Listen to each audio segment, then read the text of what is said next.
The hall buzzed with excitement. Inside a modest community center on the outskirts of Detroit, the air felt electric. The annual charity dinner had drawn an unusually high-profile guest this year, Elon Musk, the billionaire inventor and tech mogul. Rows of folding tables were lined with mismatched tablecloths, and children weaved through the crowd, sneaking extra desserts. Despite the simplicity of the event, everyone in the room felt like tonight was special. At the center of the chatter, Malik stood near the dessert table, clutching a crumpled napkin in his small hands. At just 5 years old, he barely reached the waist of most adults in the room. His dark brown eyes darted nervously between his mother, Lisa, who stood chatting with a group of neighbors, and the man everyone was talking about, Elon Musk. Malik's heart pounded. He had spent all day rehearsing what he wanted to say, but now that the moment was here, his feet felt rooted to the scuffed linoleum floor. He had overheard something he shouldn't have, a secret so dangerous, he barely understood its full weight. But what he did know was this. He had to tell someone, and the man at the center of the room seemed like the only one who could help. Elon Musk stood near the stage, politely nodding as the event organizer spoke to him. He was dressed in a simple black suit, his presence towering yet approachable. Elon had visited countless communities as part of his philanthropic efforts, but there was something different about this dinner. He couldn't quite place it. An underlying tension, perhaps, or the way the kids looked at him like he was from another planet. Malik took a deep breath and stepped forward, his sneakers squeaking on the floor. He weaved his way through the crowd, clutching the napkin tighter as if it could shield him from his fear. Finally, he reached Elon. At first, Elon didn't notice the small figure tugging gently at the sleeve of his jacket. When he looked down, he saw Malik, wide-eyed and trembling. Elon crouched slightly to meet the boy at eye level, offering a reassuring smile. "What's your name, little man?" Elon asked, his tone kind. "Malik," the boy whispered, his voice barely audible over the hum of the crowd. "Well, Malik, what can I do for you?" Malik hesitated, glancing around nervously. He leaned closer, motioning for Elon to do the same. His small hand cupped over Elon's ear as he whispered just a few words. The effect was immediate. Elon's face turned ashen, and the easy smile vanished. He straightened up quickly, his eyes scanning the room with a newfound urgency. For a moment, he seemed frozen, his mind racing to process what the boy had just said. Without a word, Elon pulled his phone from his pocket and turned away, his fingers moving rapidly as he dialed. 911, what's your emergency? The operator's voice echoed faintly from his phone. The room grew quieter as those nearby noticed Elon's sudden change in demeanor. He spoke in a low, firm voice, his back turned to the crowd. Malik stood frozen, unsure if he had done the right thing, but feeling the weight of the moment settle heavily on his small shoulders. Lisa, sensing something was off, broke away from her conversation and hurried toward her son. "Malik? What's going on?" she asked, her voice laced with concern. Before she could get an answer, Elon turned back toward the crowd, his expression grave. "Everyone, I need you to remain calm and stay where you are. Help is on the way." The room fell silent. Eyes darted between Elon, Malik, and the nearest exits. Whispers spread like wildfire, but no one dared move. Malik clung to his mother's hand, his heart racing. Whatever happened next, he knew one thing for sure. Everything was about to change. The tension in the room was almost suffocating. For a moment, no one moved, as if the air itself had thickened with the weight of Elon Musk's words. Lisa crouched down beside Malik, her fingers gripping his small shoulders. "Malik, what did you say to him?" she whispered, her voice trembling. Malik's lips parted, but the words caught in his throat. He glanced up at his mother, his wide eyes brimming with uncertainty. I told him what I heard," he mumbled, barely loud enough for her to hear. Lisa's heart sank. She wanted to demand answers, to understand why her son had just turned the most famous man in the room pale as a sheet. But before she could press him further, Elon raised his voice, breaking the tense silence. "Everyone, please," he said, his voice firm yet steady. "This is a precautionary measure. There's no need to panic, but I've been informed of a potential threat. Authorities are on their way, and they'll handle the situation. For now, I need everyone to stay calm and remain inside." A murmur rippled through the crowd, a mix of fear and confusion. "Threat? What kind of threat?" someone asked from the back of the room. Elon didn't answer immediately. His sharp gaze scanned the room, calculating and methodical, as if he was piecing together a puzzle in real time. He didn't want to alarm anyone unnecessarily, but he also couldn't ignore what Malik had told him. "Just stay put," he finally said, his tone leaving no room for argument. Lisa stood up, pulling Malik close to her side. "What's going on, Mr. Musk?" she asked, her voice louder now, trying to mask her own rising fear. "Why did you call 911? Elon turned to her, his expression softening just slightly when he saw Malik clutching her hand. "Your son heard something important," he said quietly, "something that could put people in danger." Lisa's breath caught. She crouched back down to Malik's level, holding his face gently in her hands. "Malik, baby, what did you hear? Please tell me." Malik hesitated, his small fingers twisting the hem of his shirt. "Those men outside, Mama. The ones by Mr. Ray's shop," he finally said. "They were talking about putting something here. They said it would make a big noise." Lisa felt the blood drain from her face. She knew exactly who he was talking about. The men who hung around the corner store, always muttering in low voices and giving off an air of danger. She had warned Malik to stay far away from them, but apparently, he'd heard more than she ever intended him to. Elon's phone buzzed in his hand, and he stepped away to answer it. "Yes, this is Musk," he said, his tone clipped. "I'm at the location I gave you. Do you have a team en route?" As he spoke, Lisa tried to process what her son had just told her. "A big noise," she repeated softly, her stomach twisting into knots. Her worst fears began to solidify into something much more tangible. "Mr. Musk," a man from the event staff called out, jogging toward him. "What's happening? We've got people freaking out back here." Elon held up a hand to silence him, finishing his phone call before turning back. "The police and a bomb squad are on their way," he said matter-of-factly. "I can't say more until they get here." "Bomb squad?" Lisa's voice cracked, the words slicing through her like ice. She clutched Malik tighter, her maternal instinct screaming at her to grab her son and run. But Elon's calm demeanor stopped her. "It's safer to stay here," he assured her, as if reading her mind. "If there is any danger, leaving the building could trigger it. The authorities will know how to handle this." Lisa nodded, though her body remained tense. She looked down at Malik, her brave little boy, and realized how close they might have come to disaster if he hadn't spoken up. The sound of sirens began to echo faintly in the distance, growing louder with each passing second. The crowd stirred, their anxiety palpable, but no one dared make a move. As the first squad cars pulled up outside, Malik whispered to his mother, "Did I do the right thing, Mama?" Lisa pulled him into a hug, her voice breaking. "You did, baby. You did." But as she held him, her eyes darted to the entrance, where uniformed officers were beginning to file in. She couldn't shake the feeling that this was just the beginning of something much bigger. The flashing red and blue lights poured through the windows, bathing the room in an eerie glow. The muffled sound of car doors slamming and the low chatter of police officers filled the air as the first responders arrived.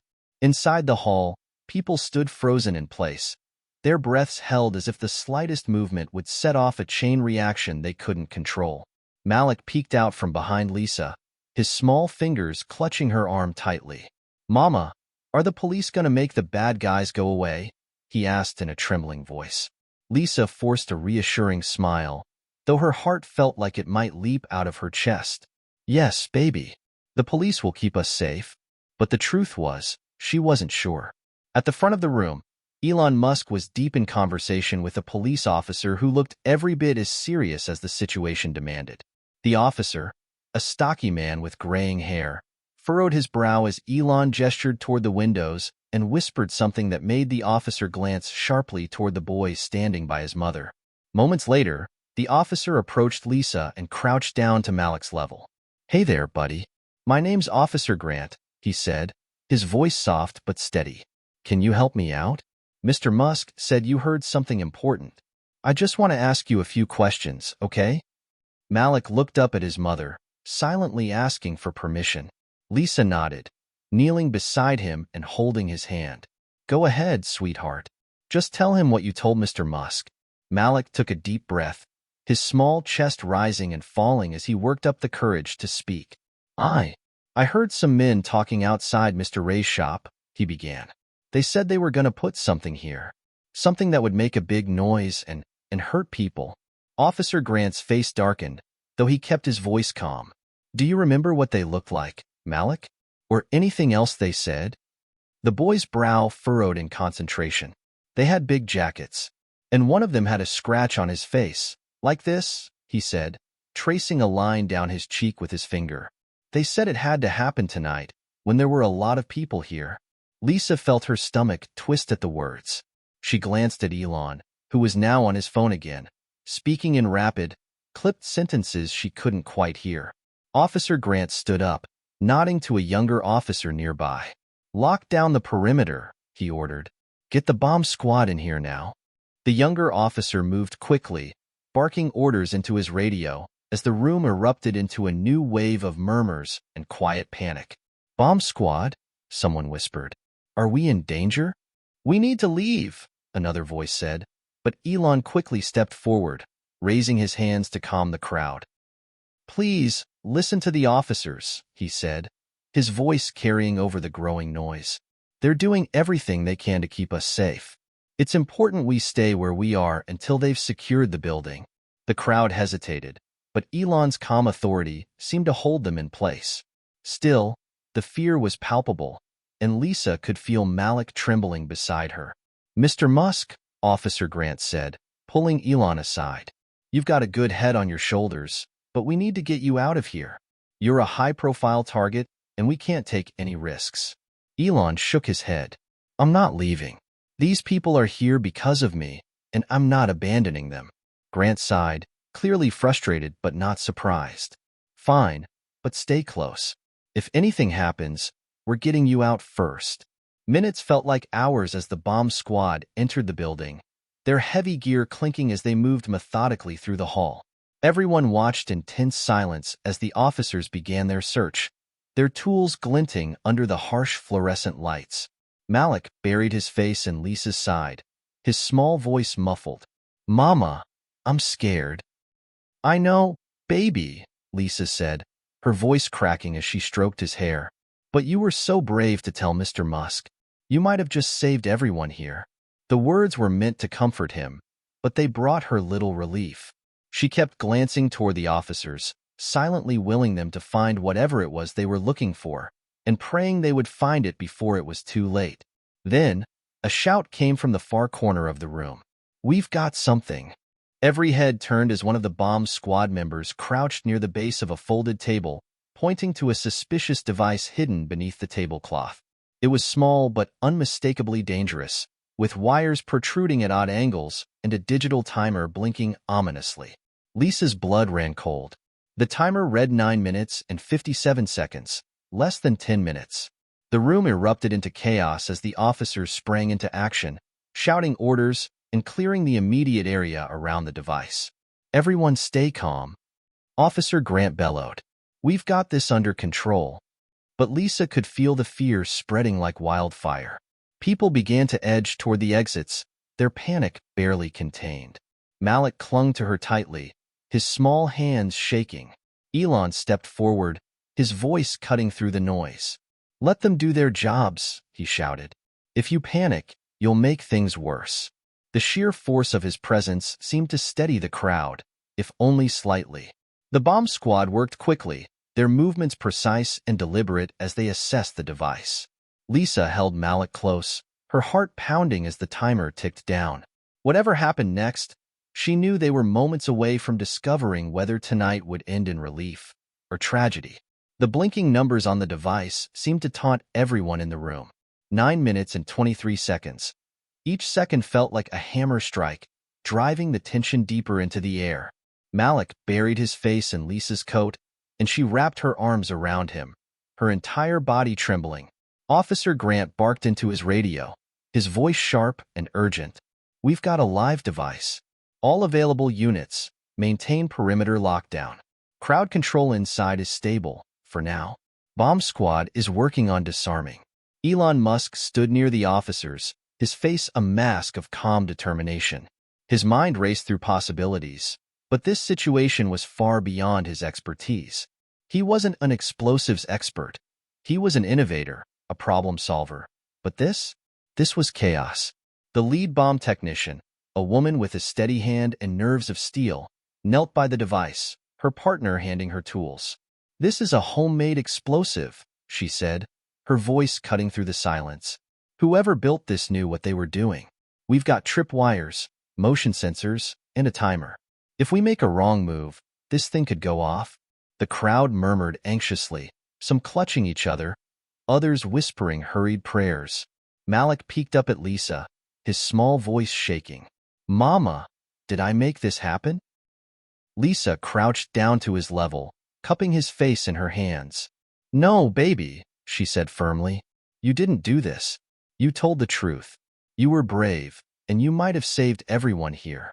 Tears welled up in Malik's eyes, but he nodded, trusting his mother's words. He didn't understand much about the danger they were in, but he knew it was bad.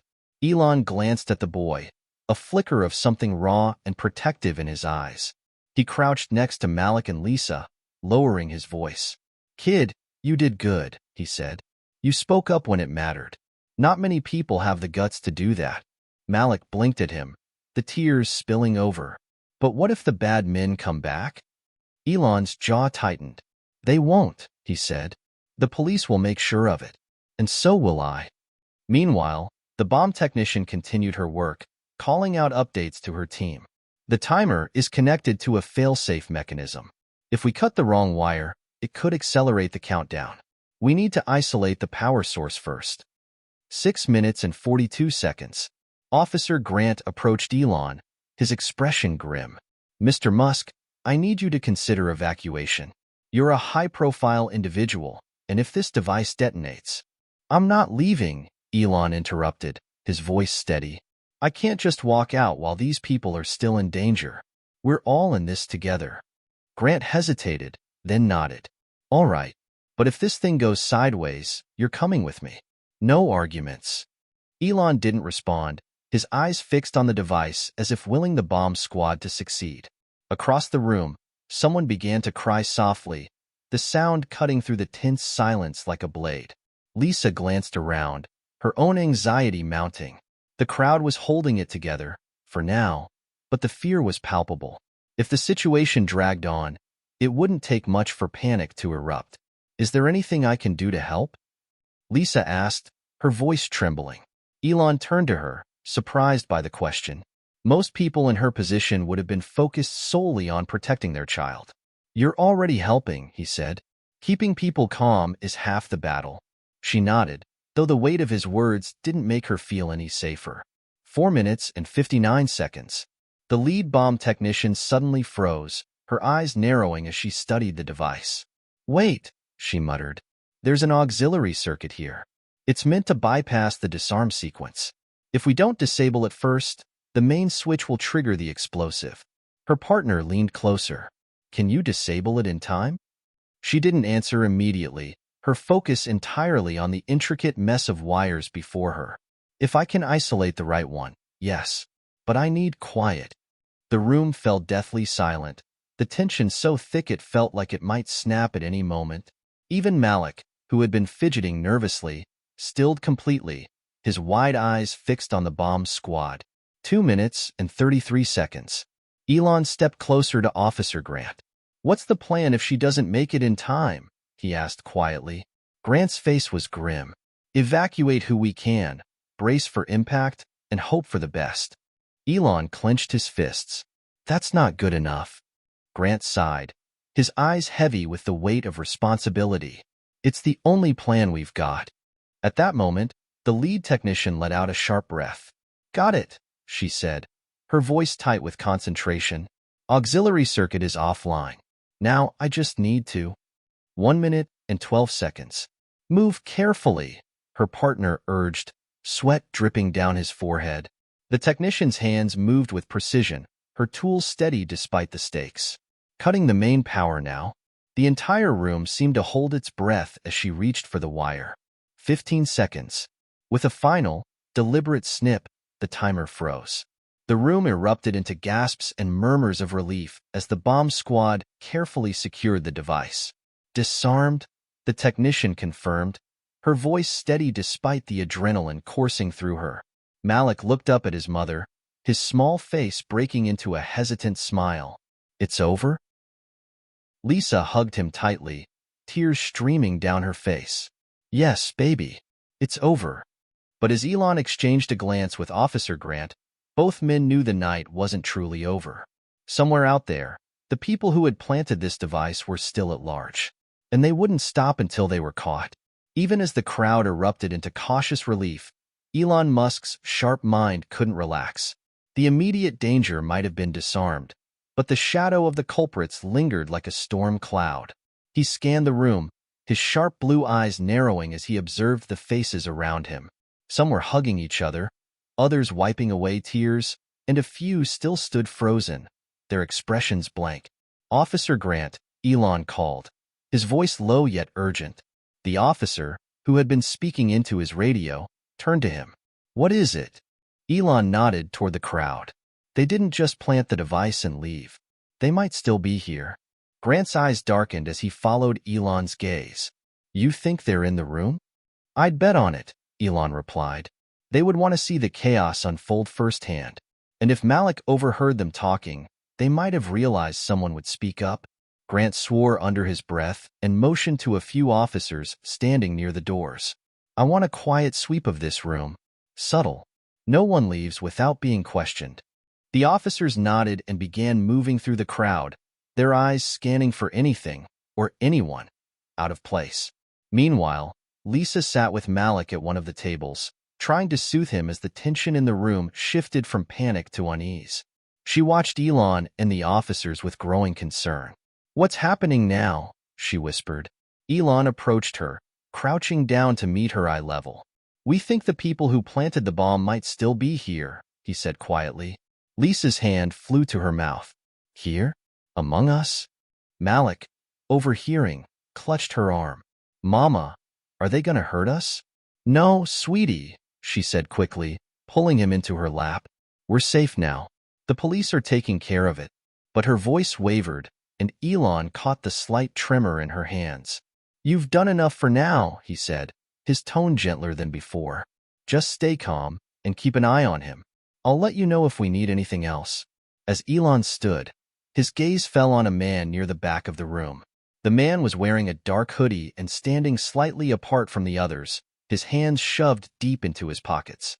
Something about his posture, too stiff, too cautious, set off alarm bells in Elon's mind. "Grant," he said, nodding subtly in the man's direction. Grant followed his gaze and immediately picked up on what Elon had noticed. He motioned for two officers to approach from either side. The man shifted uncomfortably, glancing toward the exits. Then, as if sensing the officers closing in, he bolted. "Stop!" Grant shouted, his voice booming across the room. Chaos erupted once more as the man shoved past people, knocking over chairs in his frantic attempt to escape.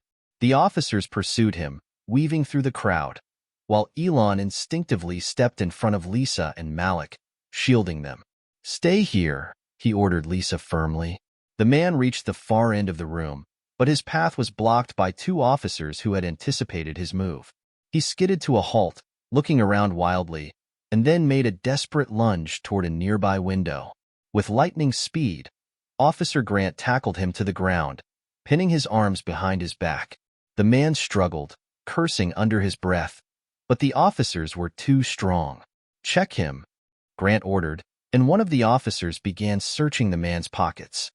They found a small notebook, hastily scrawled with coordinates and what looked like a blueprint. "What's this?" Grant demanded, holding the notebook up. The man sneered but said nothing, his face twisted with defiance. Elon stepped closer, his presence commanding. "If you think staying silent will protect you, you're wrong," he said coldly. "The device didn't go off. Your plan failed. The best thing you can do now is cooperate." For a moment, The man's mask of defiance faltered, but he quickly replaced it with a smirk. "You don't know anything," he spat. Grant motioned for the officers to haul the man to his feet. "We'll see about that. Take him in for questioning." As the man was escorted out, Elon turned back to Lisa and Malik, who were still huddled together. The crowd was buzzing with nervous energy, whispers spreading like wildfire. "Is it over now?" Lisa asked, her voice barely above a whisper. Elon hesitated. "This part is. But we need to find out who he's working with. This might just be the beginning." Malik looked up at Elon, his big, innocent eyes full of fear and curiosity. "Why do bad people want to hurt us?" Elon crouched down, his expression softening. "Sometimes, people do bad things because they think it will give them power or control. But people like you, who tell the truth and try to help others, that's what really makes the world better." Malik seemed to consider this, his small face solemn. "I just want to keep my mama safe," he said quietly. "You did," Elon said firmly. "You kept everyone here safe. You're a hero." For the first time that night, Malik smiled, though it was small and tentative. As the police worked to restore order and gather statements, Elon felt a renewed sense of purpose. This wasn't just about one device or one man. There was a larger threat at play, and he knew he couldn't walk away from it. The real question was, how deep did this go? And who was behind it all? The following morning, the dining hall where the chaos had unfolded was eerily quiet. The echoes of the previous night's terror seemed to linger in the stillness, but Elon Musk was already back at work, his mind moving at a relentless pace. In the makeshift command center, the police had set up in a nearby conference room. Officer Grant was reviewing the evidence taken from the suspect. The small notebook recovered during the arrest sat open on the table, its contents now fully revealed. Coordinates, coded messages, and a crude diagram of what appeared to be the bomb they had disarmed. Elon stood over Grant's shoulder, his eyes scanning the notebook. "These coordinates," he said, pointing to the scribbled numbers, "they're not random. Let me take a look." Grant handed over the notebook reluctantly. "We're still decrypting the code. The FBI is sending their tech guys to assist, but if you've got an idea, I'm all ears." Elon pulled out his phone and opened a mapping app, inputting the coordinates. A moment later, a location popped up, a warehouse on the outskirts of town. "This could be their base of operations," Elon said. "A place to build the bomb, plan their next move, maybe even where their leader is hiding."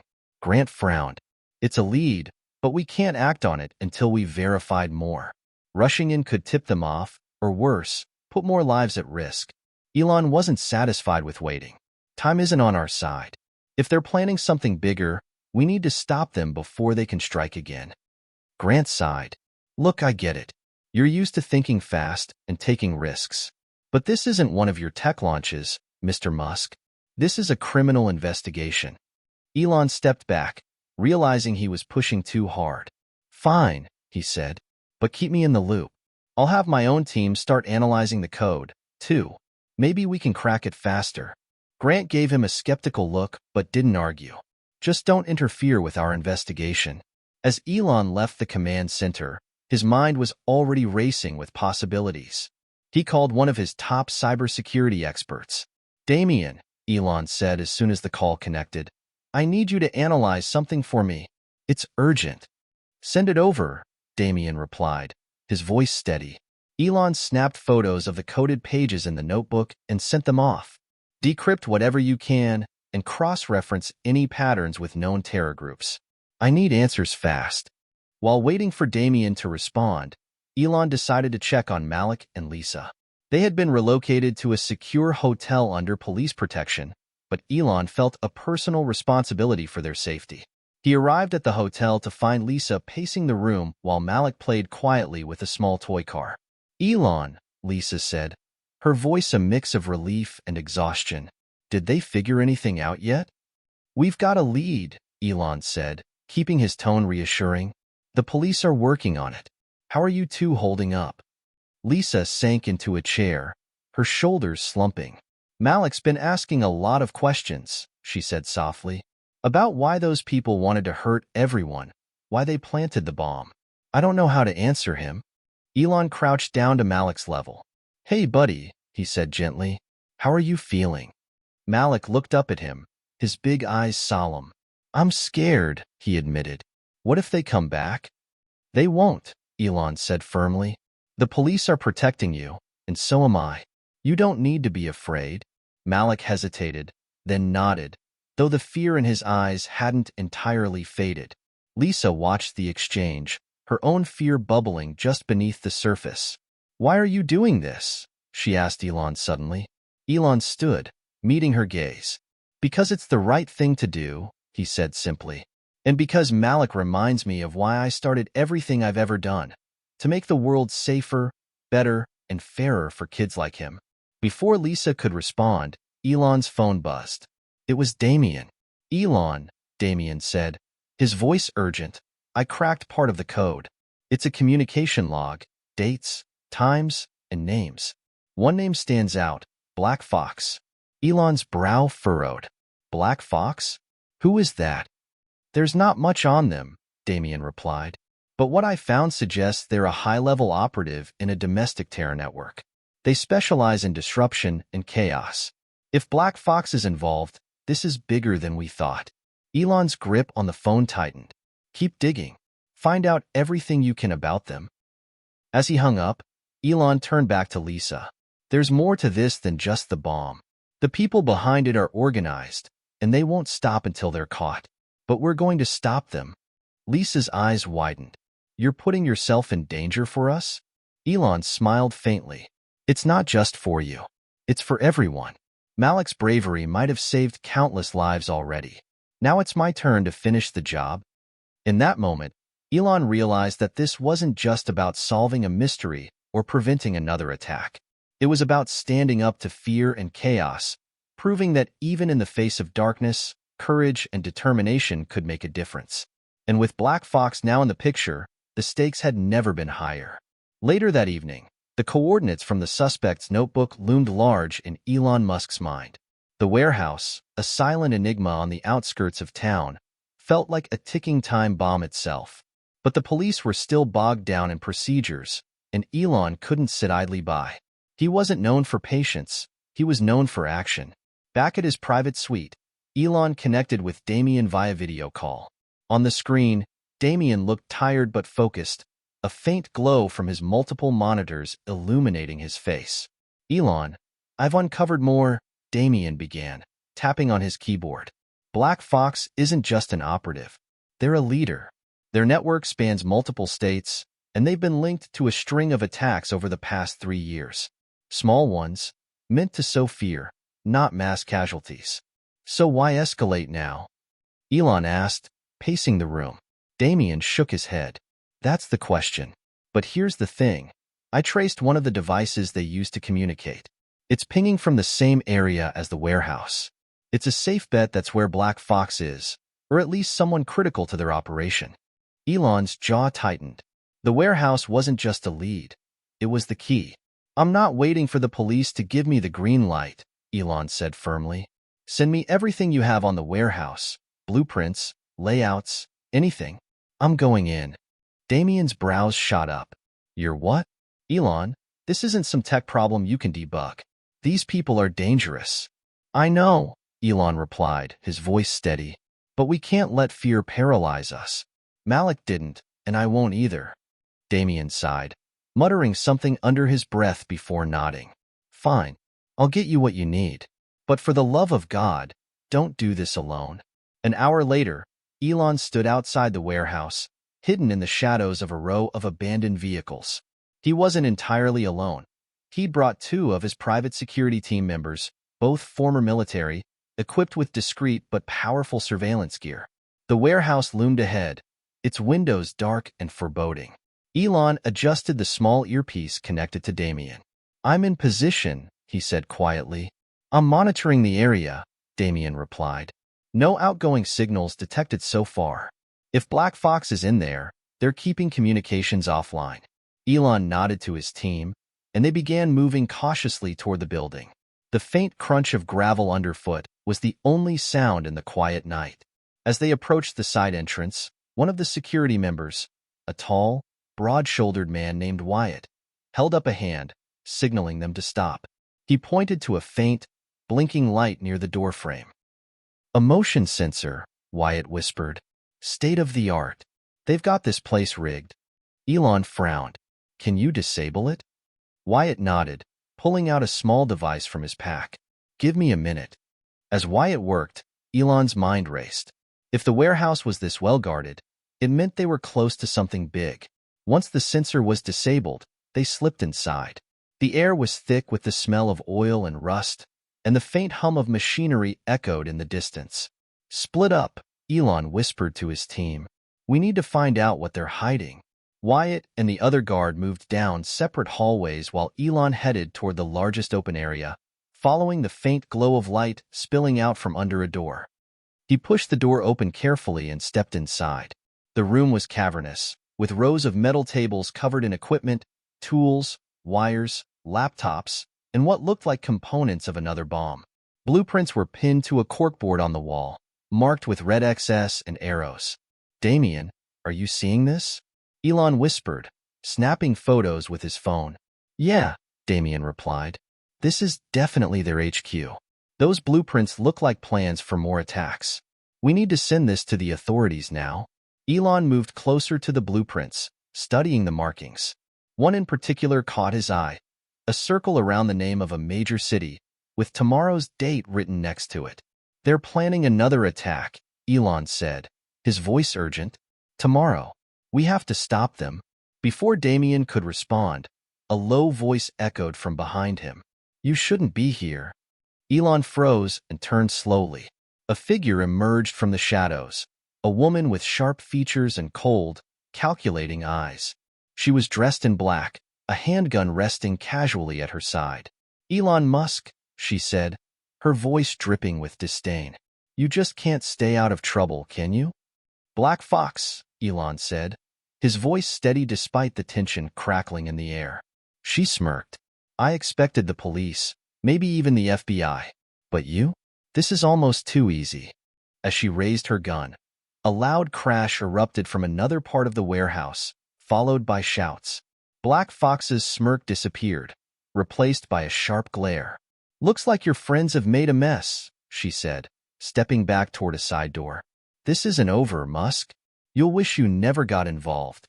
Before Elon could react, she bolted. Damien, he said urgently into his earpiece. She's getting away. Send this intel to the police now. Already on it, Damien replied. But you need to get out of there. Elon didn't argue. Grabbing as much of the evidence as he could, he hurried back toward the exit. Wyatt and the other guard were waiting for him, both unharmed but clearly shaken. Did you find her? Wyatt asked. She got away, Elon admitted. But we've got enough to stop whatever they're planning next. Let's move. As they slipped back into the night, Elon couldn't shake the image of Black Fox's cold smile. This was far from over, but for the first time, he felt like they had the upper hand. Tomorrow's attack had to be stopped, no matter the cost. The following morning, the urgency of the situation gripped Elon Musk like never before. The blueprints he'd retrieved from the warehouse now sat on a large table in the police command center. Officers and FBI agents swarmed the room, deciphering the detailed plans while Elon and Officer Grant stood over the map of the targeted city. This circle here, Elon said, pointing to the map, matches the location in the blueprints, an event venue in downtown Chicago. There's a major conference scheduled today. Thousands of people will be there. Grant frowned, his face drawn. We've already sent a team to secure the area. But if Black Fox has planted something, it's going to be sophisticated. She's not an amateur. Elon nodded. Her network is well-funded, and they know how to hide in plain sight. But there's always a weak link. Damien's still analyzing the data we pulled from their equipment. He might find something. As if on cue, Elon's phone buzzed. It was Damien. I've got something, Damien said, his voice crackling through the line. The device they were assembling at the warehouse? It's more than just a bomb. It's a remote detonation system tied to a network of smaller devices. Think of it as a chain reaction. Disable one, and the others go off. So we can't just disarm it? Elon asked, his frustration evident. Not unless we find the primary trigger, Damien replied. But here's the good news. I traced a signal from one of the components. It's coming from a van parked near the venue. If we locate the van, we might find the trigger and stop the attack. Grant grabbed his radio. I'll alert the team on site. They'll lock down the area and search for the van. Elon shook his head. That's too risky. If Black Fox sees a police presence, she'll detonate the devices remotely. We need a different approach. Grant stared at him. What are you suggesting? That we just waltz in and ask her to stop? Not exactly, Elon said, his mind racing. But we can use her technology against her. If we can intercept her signal and send a counter-command, we might be able to disable the devices without triggering them. Damien chimed in. It's possible, but it's not foolproof. We'd need someone close enough to the van to set up a signal jammer. And even then, there's a chance it won't work. I'll do it, Elon said without hesitation. Grant's eyes widened. Absolutely not.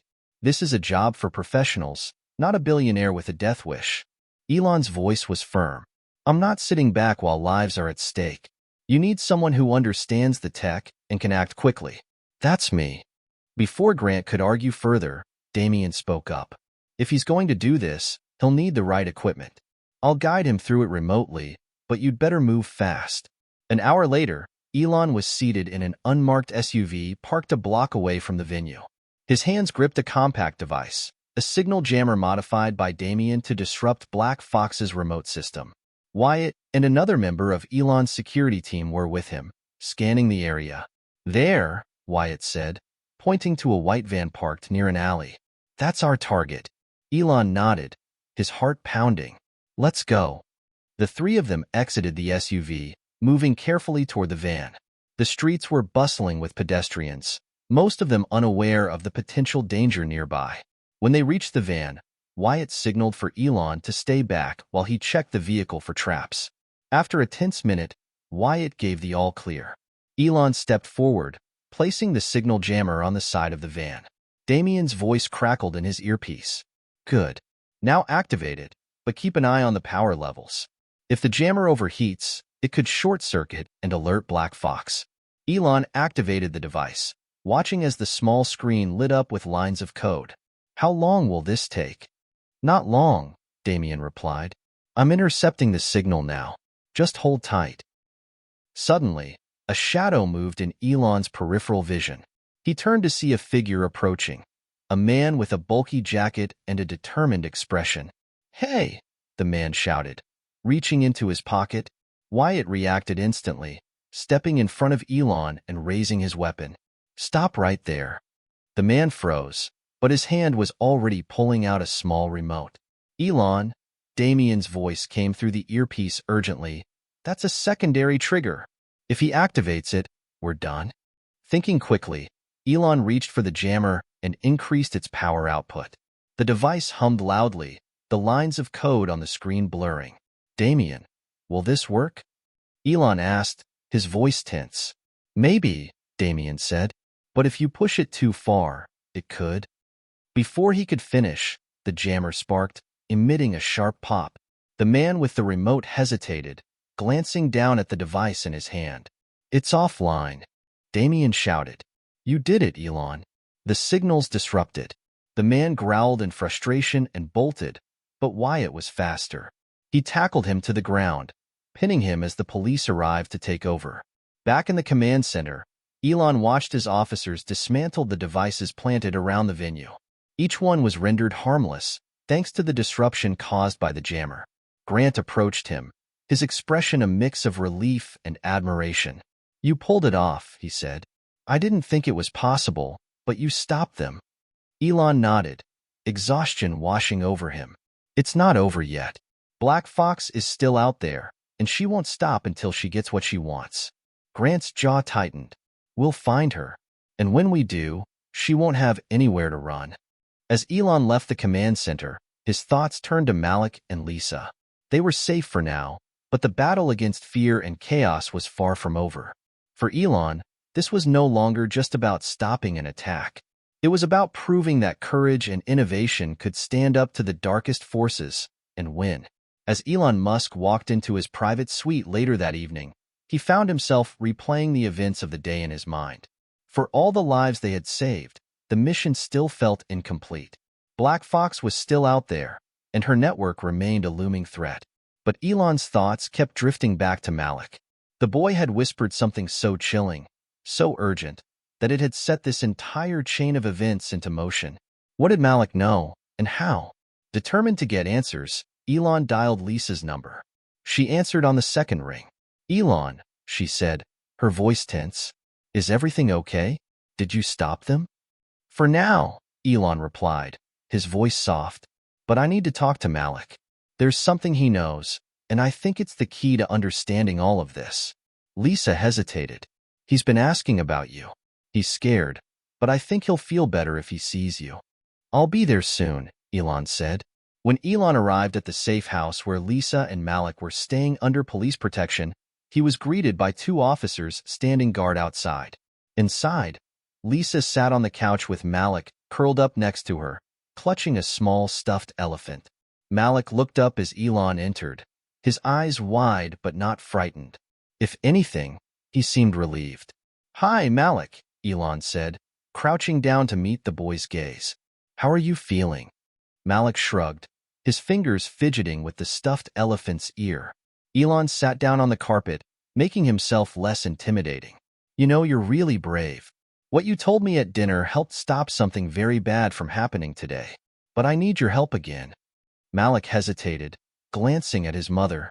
Lisa gave him an encouraging nod. "It's okay, sweetheart," she said gently. "You can tell him." Malik took a deep breath and finally spoke, his voice barely above a whisper. "I heard the bad lady talking." Elon's brow furrowed. "Black Fox? You heard her?"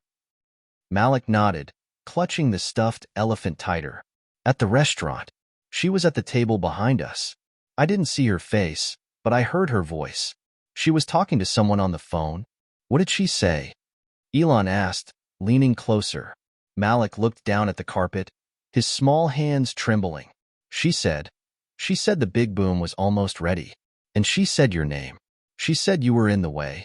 Lisa gasped, her hand flying to her mouth. "Oh my God. She's been following us.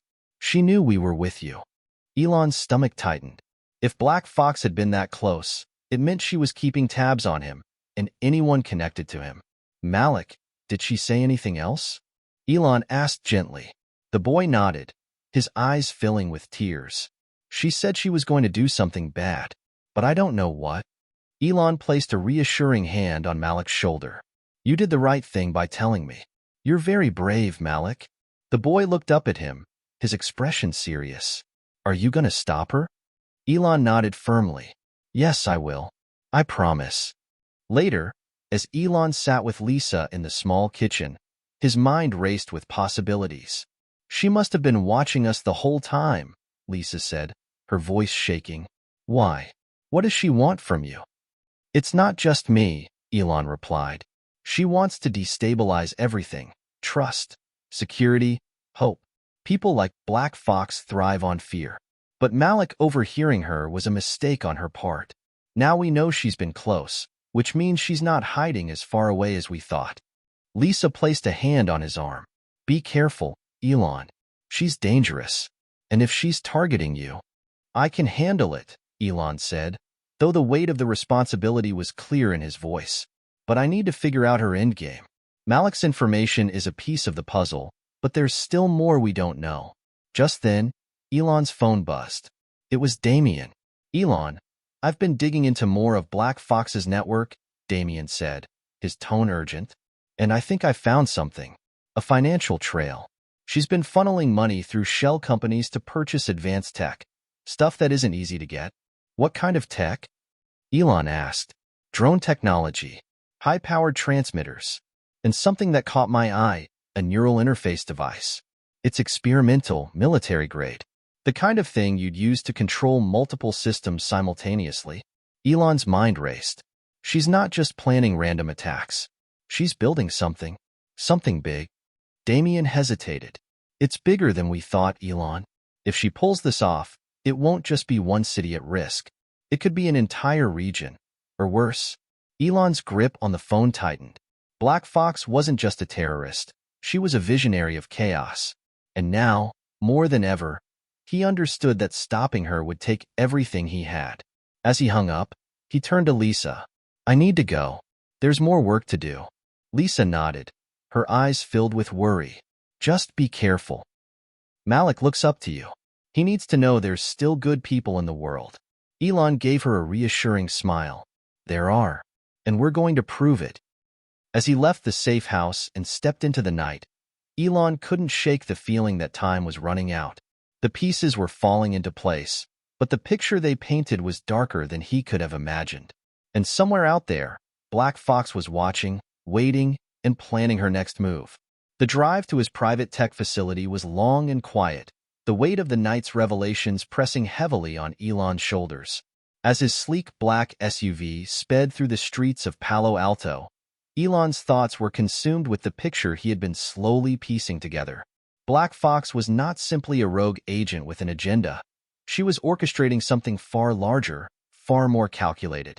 He had thought he was only up against a group of terrorists looking to create chaos, but the more he uncovered, the more he realized that Black Fox wasn't interested in simply making headlines. She was building an empire of destruction, one that could reach beyond the physical world. Her acquisition of military-grade technology, coupled with her access to neural interfaces, meant that she had the potential to control systems in ways few could even imagine. The implications were terrifying. Elon arrived at the facility and went straight to the war room. The high-tech space was lit by dim blue lights, giving the room an otherworldly feel. Around the large conference table, his team of engineers, security experts, and hackers were already hard at work, sifting through data and analyzing every lead that came in. Damien was the first to look up as Elon entered. You're here, he said, his voice clipped. I've been tracking Black Fox's financial transactions. She's moving fast, buying up drone parts and transmission systems. But there's one anomaly. What's that? Elon asked, his voice steady despite the storm swirling in his mind. Damien tapped on his screen, bringing up a series of encrypted files. I found a trail that leads to an abandoned military installation in Nevada. It's a dead end. Nothing's been in use there for years. But Black Fox's network is tied to it in some way. If she's operating out of there, he trailed off, his eyes dark with concern, then it's likely her base of operations, Elon finished for him. Exactly, Damien said. But it's isolated, barely any satellite coverage. Getting close without detection is going to be nearly impossible. Elon ran a hand through his hair. It's not impossible. We just need to be smarter than she is. We'll infiltrate her network, not by force, but through precision. If she's using that facility for something bigger, we need to know exactly what she's planning. Just then, a loud beeping sounded across the room. A notification popped up on Elon's screen. Wait, said one of the tech analysts. There's a message coming in from the police. They found another van, this one near a power grid station in the city. It's rigged with explosives. Elon's heart skipped a beat. The countdown was already on. He had no idea how far Black Fox had pushed her plans, but this was bigger than just one attack. We need to move now, Elon ordered, his tone sharp. He turned to his team. Gather everything. We can't wait for her to strike first. The power grid station in downtown was under lockdown when Elon and his team arrived. The area was heavily guarded by police, but there was still an air of uncertainty. The potential for another deadly strike loomed over them like a dark cloud. Elon's mind raced with calculations, strategies, and potential contingencies. If the van was rigged with explosives linked to Black Fox's network, then it could trigger a much larger disaster. An EMP pulse capable of taking down the city's entire electrical grid. He joined Officer Grant, who was already on site with a team of bomb specialists. What's the status? Elon asked as they surveyed the area. We've isolated the van, Grant said, but it's surrounded by a layer of security. Black Fox's people know what they're doing. We're having trouble getting close enough to defuse the devices without setting them off. Elon nodded, scanning the surroundings. We need to cut off her ability to trigger the explosion remotely. I'll need access to their system, and we'll need to do it without anyone noticing. Grant hesitated. That's risky. We don't have a lot of time. I don't have time to argue, Elon replied, his voice tense. I need a direct link to your network. I'll figure out how to isolate the signal. If I can block the remote detonation, we have a chance. Grant gave a reluctant nod, leading Elon to a nearby van where the police had set up a mobile command center. As they connected Elon's device to the police network, he could feel the pressure mounting. He had no idea how much longer they had before Black Fox pulled the trigger. "I'm in," Elon said, his fingers dancing over the keyboard. He worked quickly, running algorithms and tracking signals, but the encryption was far more complex than he anticipated.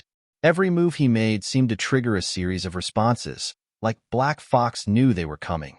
"Damien," Elon muttered under his breath, "I need you to help me get through this encryption." Within seconds, Damien's voice filled his earpiece. "I'm on it. You're looking at a multi-layered encryption system. You'll need to override the main access point first." Elon's mind clicked into high gear as he followed Damien's instructions. Every second felt like an eternity, and the pressure of the situation made it harder to focus. As his screen flickered with new code, Elon's thoughts turned to Malik. The boy's warning about Black Fox's plan echoed in his mind. "She's going to do something bad," Malik had said. Elon couldn't shake the feeling that everything they were doing was leading them towards something much darker. The more he learned, the more he realized that Black Fox wasn't just trying to create chaos. She was building something larger than anyone had anticipated. And soon, they would have to face it, head-on. With a final keystroke, Elon broke through the encryption. The remote detonation system flashed on his screen. The van's signal was disconnected. "I did it," Elon said, exhaling in relief. But the victory was short-lived. A new message appeared on his screen. A warning flashing read, "You've only just begun." Elon's blood ran cold. Black Fox was playing a much deeper game than he had ever imagined. The air in the control van was thick with tension. Elon stared at the warning on the screen, his mind racing as he absorbed the cryptic message. "You've only just begun." Black Fox wasn't backing down. In fact, it seemed like she was only ramping up. "Damien," Elon said, his voice steady but urgent. "What's going on? This feels like a trap." Damien's voice crackled through the earpiece. "It's too clean. We disarmed the van. Sure, but this feels like a diversion. She's got something bigger planned, Elon. We've only seen a small piece of her operation, but this isn't over. I'd bet everything she's watching us right now." Elon's fingers drummed on the desk in frustration. "So what now?" "You need to go on the offensive," Damien continued. "Get ahead of her. We need to find out where she's hiding, and fast. I'm pulling all the data I can, but we're running out of time." Elon turned to Officer Grant, who was standing by, trying to stay calm despite the high-stakes situation. "What's the status on the rest of the grid?" Elon asked. "We've contained the immediate threat, but the power grid is still vulnerable," Grant replied, looking at a map of the city on a nearby screen. "We've fortified the station, but there are multiple access points across the city. Black Fox could be anywhere right now." Elon nodded. "I need access to every power station and surveillance camera network in the area. Let me know if anything out of the ordinary pops up." Grant didn't hesitate. "We're on it. I'll have my team send you everything we have." Hours passed, and Elon's team continued sifting through data, searching for any signs of Black Fox's next move. His eyes were bloodshot, the exhaustion of the day weighing heavily on him, but he refused to stop. He knew he couldn't afford to rest, not when lives were at stake. The surveillance feeds were all over the place, buildings, roads, alleyways, but nothing seemed to connect. Elon scanned the images with increasing frustration, knowing that Black Fox was always one step ahead. Suddenly, his screen flickered with a new update, a surveillance camera in a remote section of the city. The feed was grainy, but Elon's sharp eyes immediately locked onto something. There, in the distance, was a familiar black van, the one that had been linked to Black Fox's operations. "This is it," Elon muttered, his pulse quickening. He shot a look at his team. "Find me a location on this van. Now." Damien's voice came through the earpiece. "I'm tracing the coordinates as we speak. This could be the break we've been waiting for." Minutes later, Damien's voice returned with urgency. "It's an old warehouse on the outskirts of town. It's been abandoned for years, but the van just parked out front." Elon didn't wait for anyone else to speak. He grabbed his jacket, heading for the door. The night air was cool and crisp as Elon's SUV raced toward the warehouse district. He couldn't shake the feeling that they were walking into a trap, but his instincts told him this was the right move. If Black Fox was in that warehouse, it meant she was preparing for something big, something that could change everything. Elon's mind raced as he recalled Malik's cryptic warning. She's going to do something bad. What did that mean? Was it a threat? A warning? Could Malik's young intuition have sensed something that even the brightest minds had missed? He couldn't afford to take that chance. As his car screeched to a halt in front of the warehouse, Elon signaled for his team to stay back. This wasn't a situation where they could afford to risk more lives. He needed to go in alone. The warehouse loomed before him, a dark, empty shell of what it had once been. A few flickering lights in the distance were the only signs of life, casting long shadows across the cracked concrete floor. Elon moved quietly, staying low to avoid being seen. His heart was pounding in his chest, but his mind was sharp. This was what he had trained for, the moment when everything depended on his ability to think quickly, act decisively. As he crept through the warehouse, he heard voices, faint at first, then growing louder. He pressed himself against a stack of crates, listening. He could make out a few words.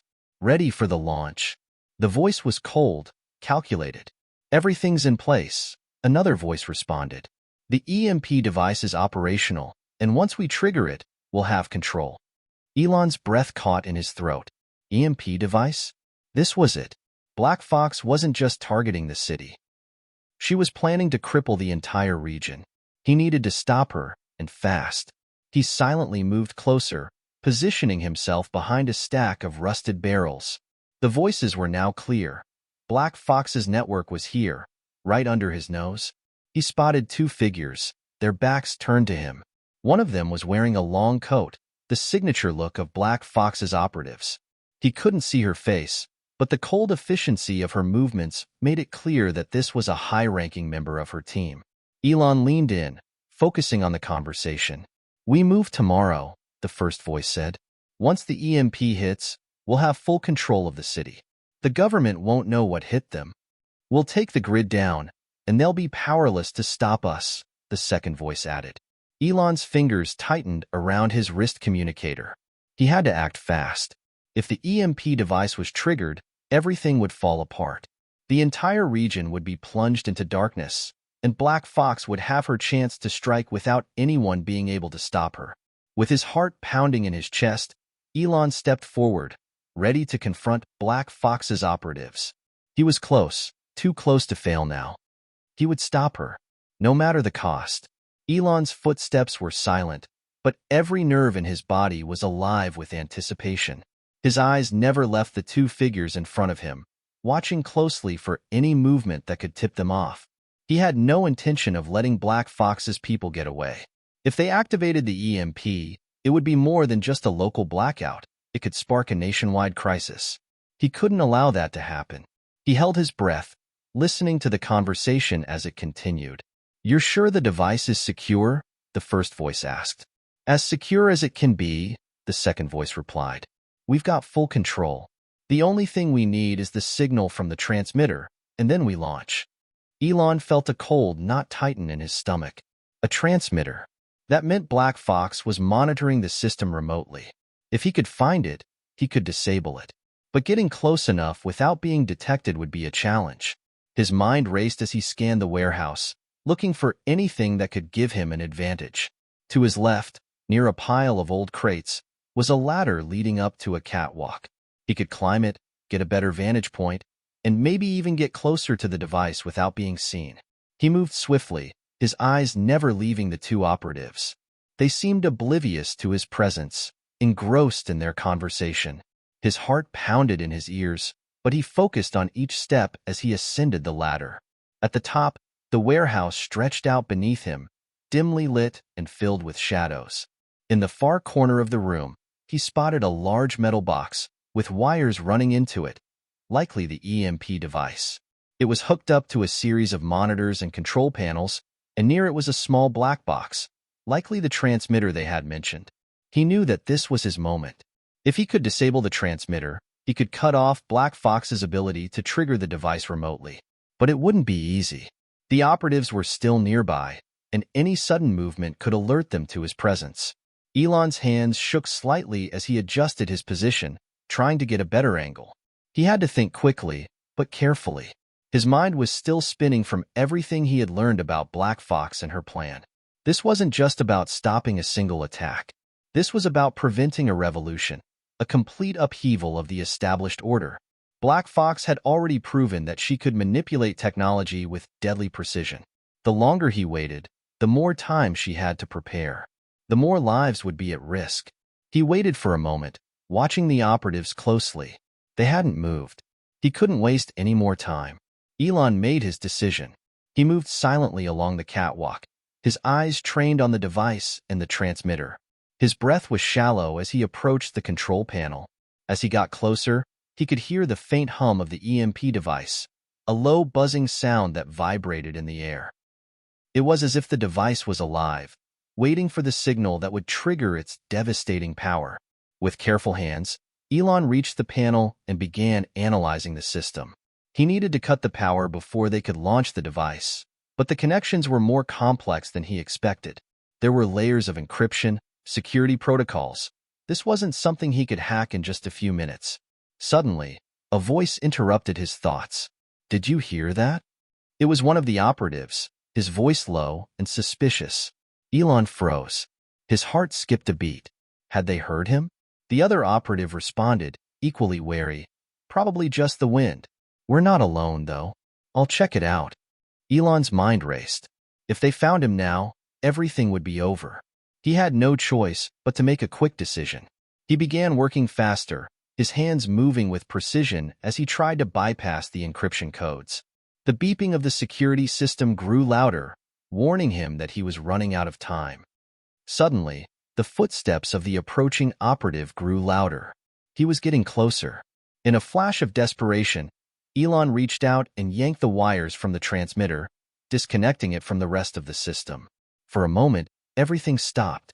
The hum of the device ceased, and the countdown timer on the screen froze. Elon's heart pounded in his chest. He had done it. He had disabled the transmitter.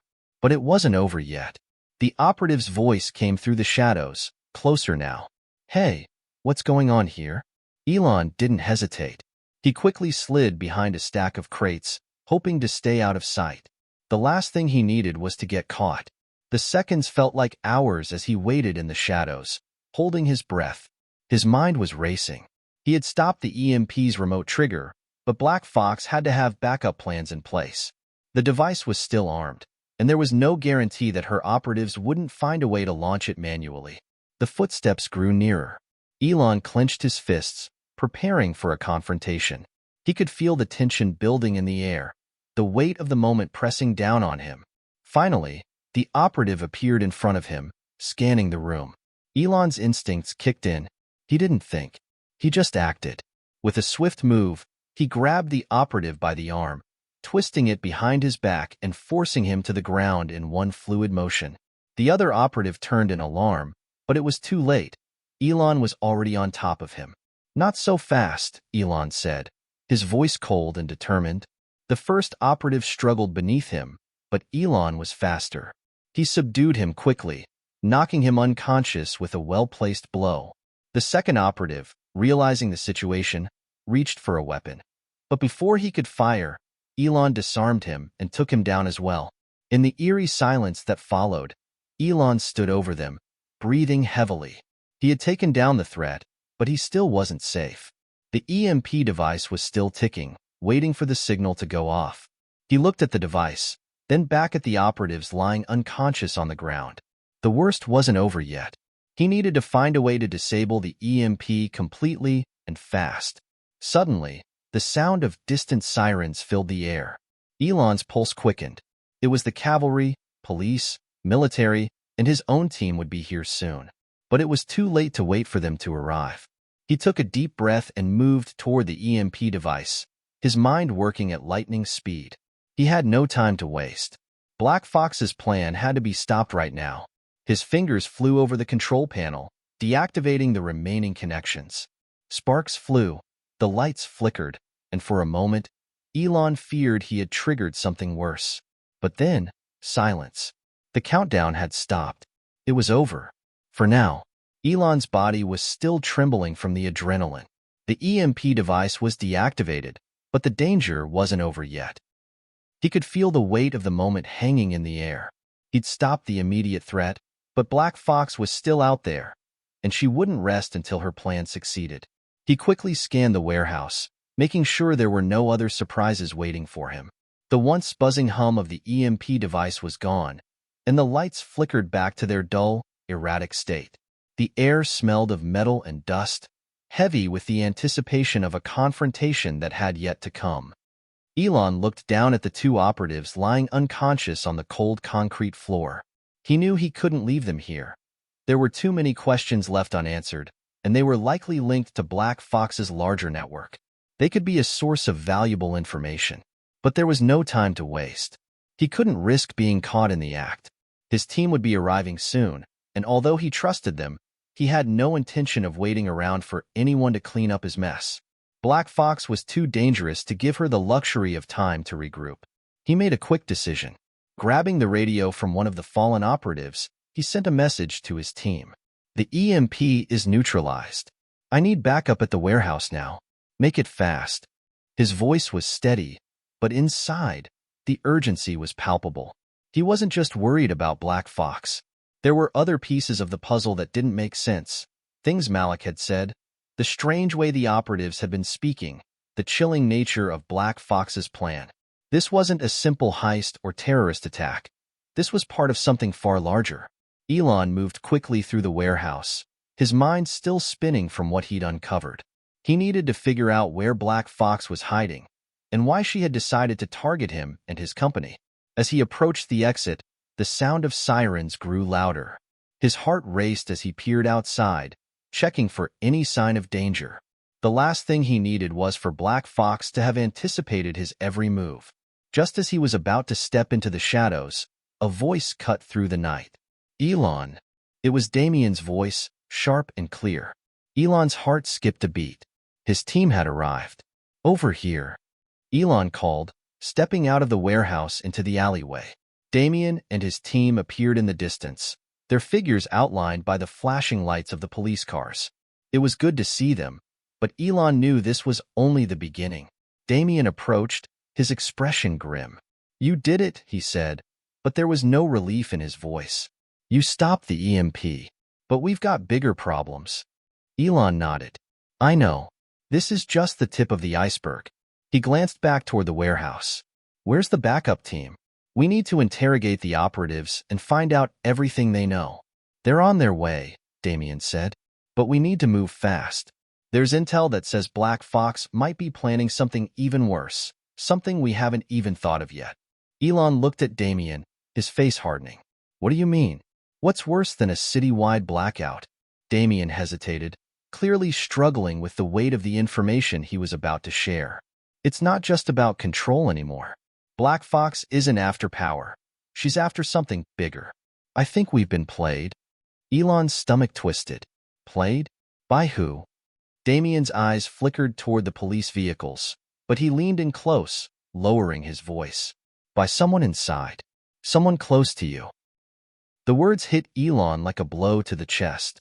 What are you talking about? He demanded, his pulse racing. Damien took a deep breath. We've been tracking a signal. The same one that's been guiding Black Fox's operations. We thought it was coming from one of her safe houses, but the readings, they're pointing to a location much closer to home. Elon's mind reeled. Closer to home? You mean? I mean it's coming from your company, Damien cut in, his voice heavy with the realization. Elon's chest tightened. How is that possible? We don't know yet, but we're pulling all the data now. The signal is too strong to ignore. We need to figure out who's feeding her the information and why they've been working under our noses all this time. Elon's thoughts spun in a blur as he processed Damien's words. His first instinct was to rush back to his company's headquarters and shut everything down. But that would be a mistake. Whoever was leaking information would be expecting him to make a move. He had to be smarter than that. Damien, Elon said, his voice sharp. I need you to pull everything, every security feed, every communication. I want to know exactly who's been in contact with Black Fox and I want to know why. There's a mole in my company, and we need to flush them out before they do any more damage. Damien nodded, his expression resolute. Understood. I'll get on it right away. Elon turned to the rest of the team, who had gathered around. We need to secure the warehouse and gather all the intel we can. Don't leave a single detail behind.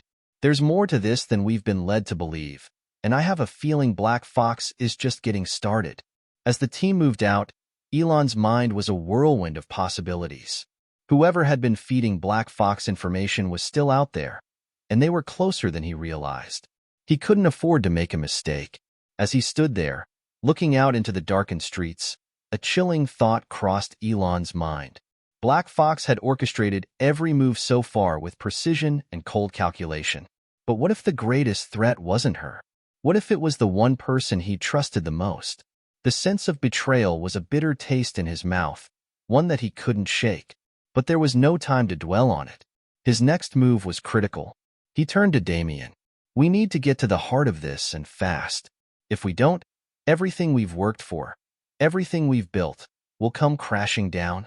Damien nodded, determination in his eyes. We'll stop her, Elon. Together. Elon exhaled sharply, steeling himself for the battle ahead.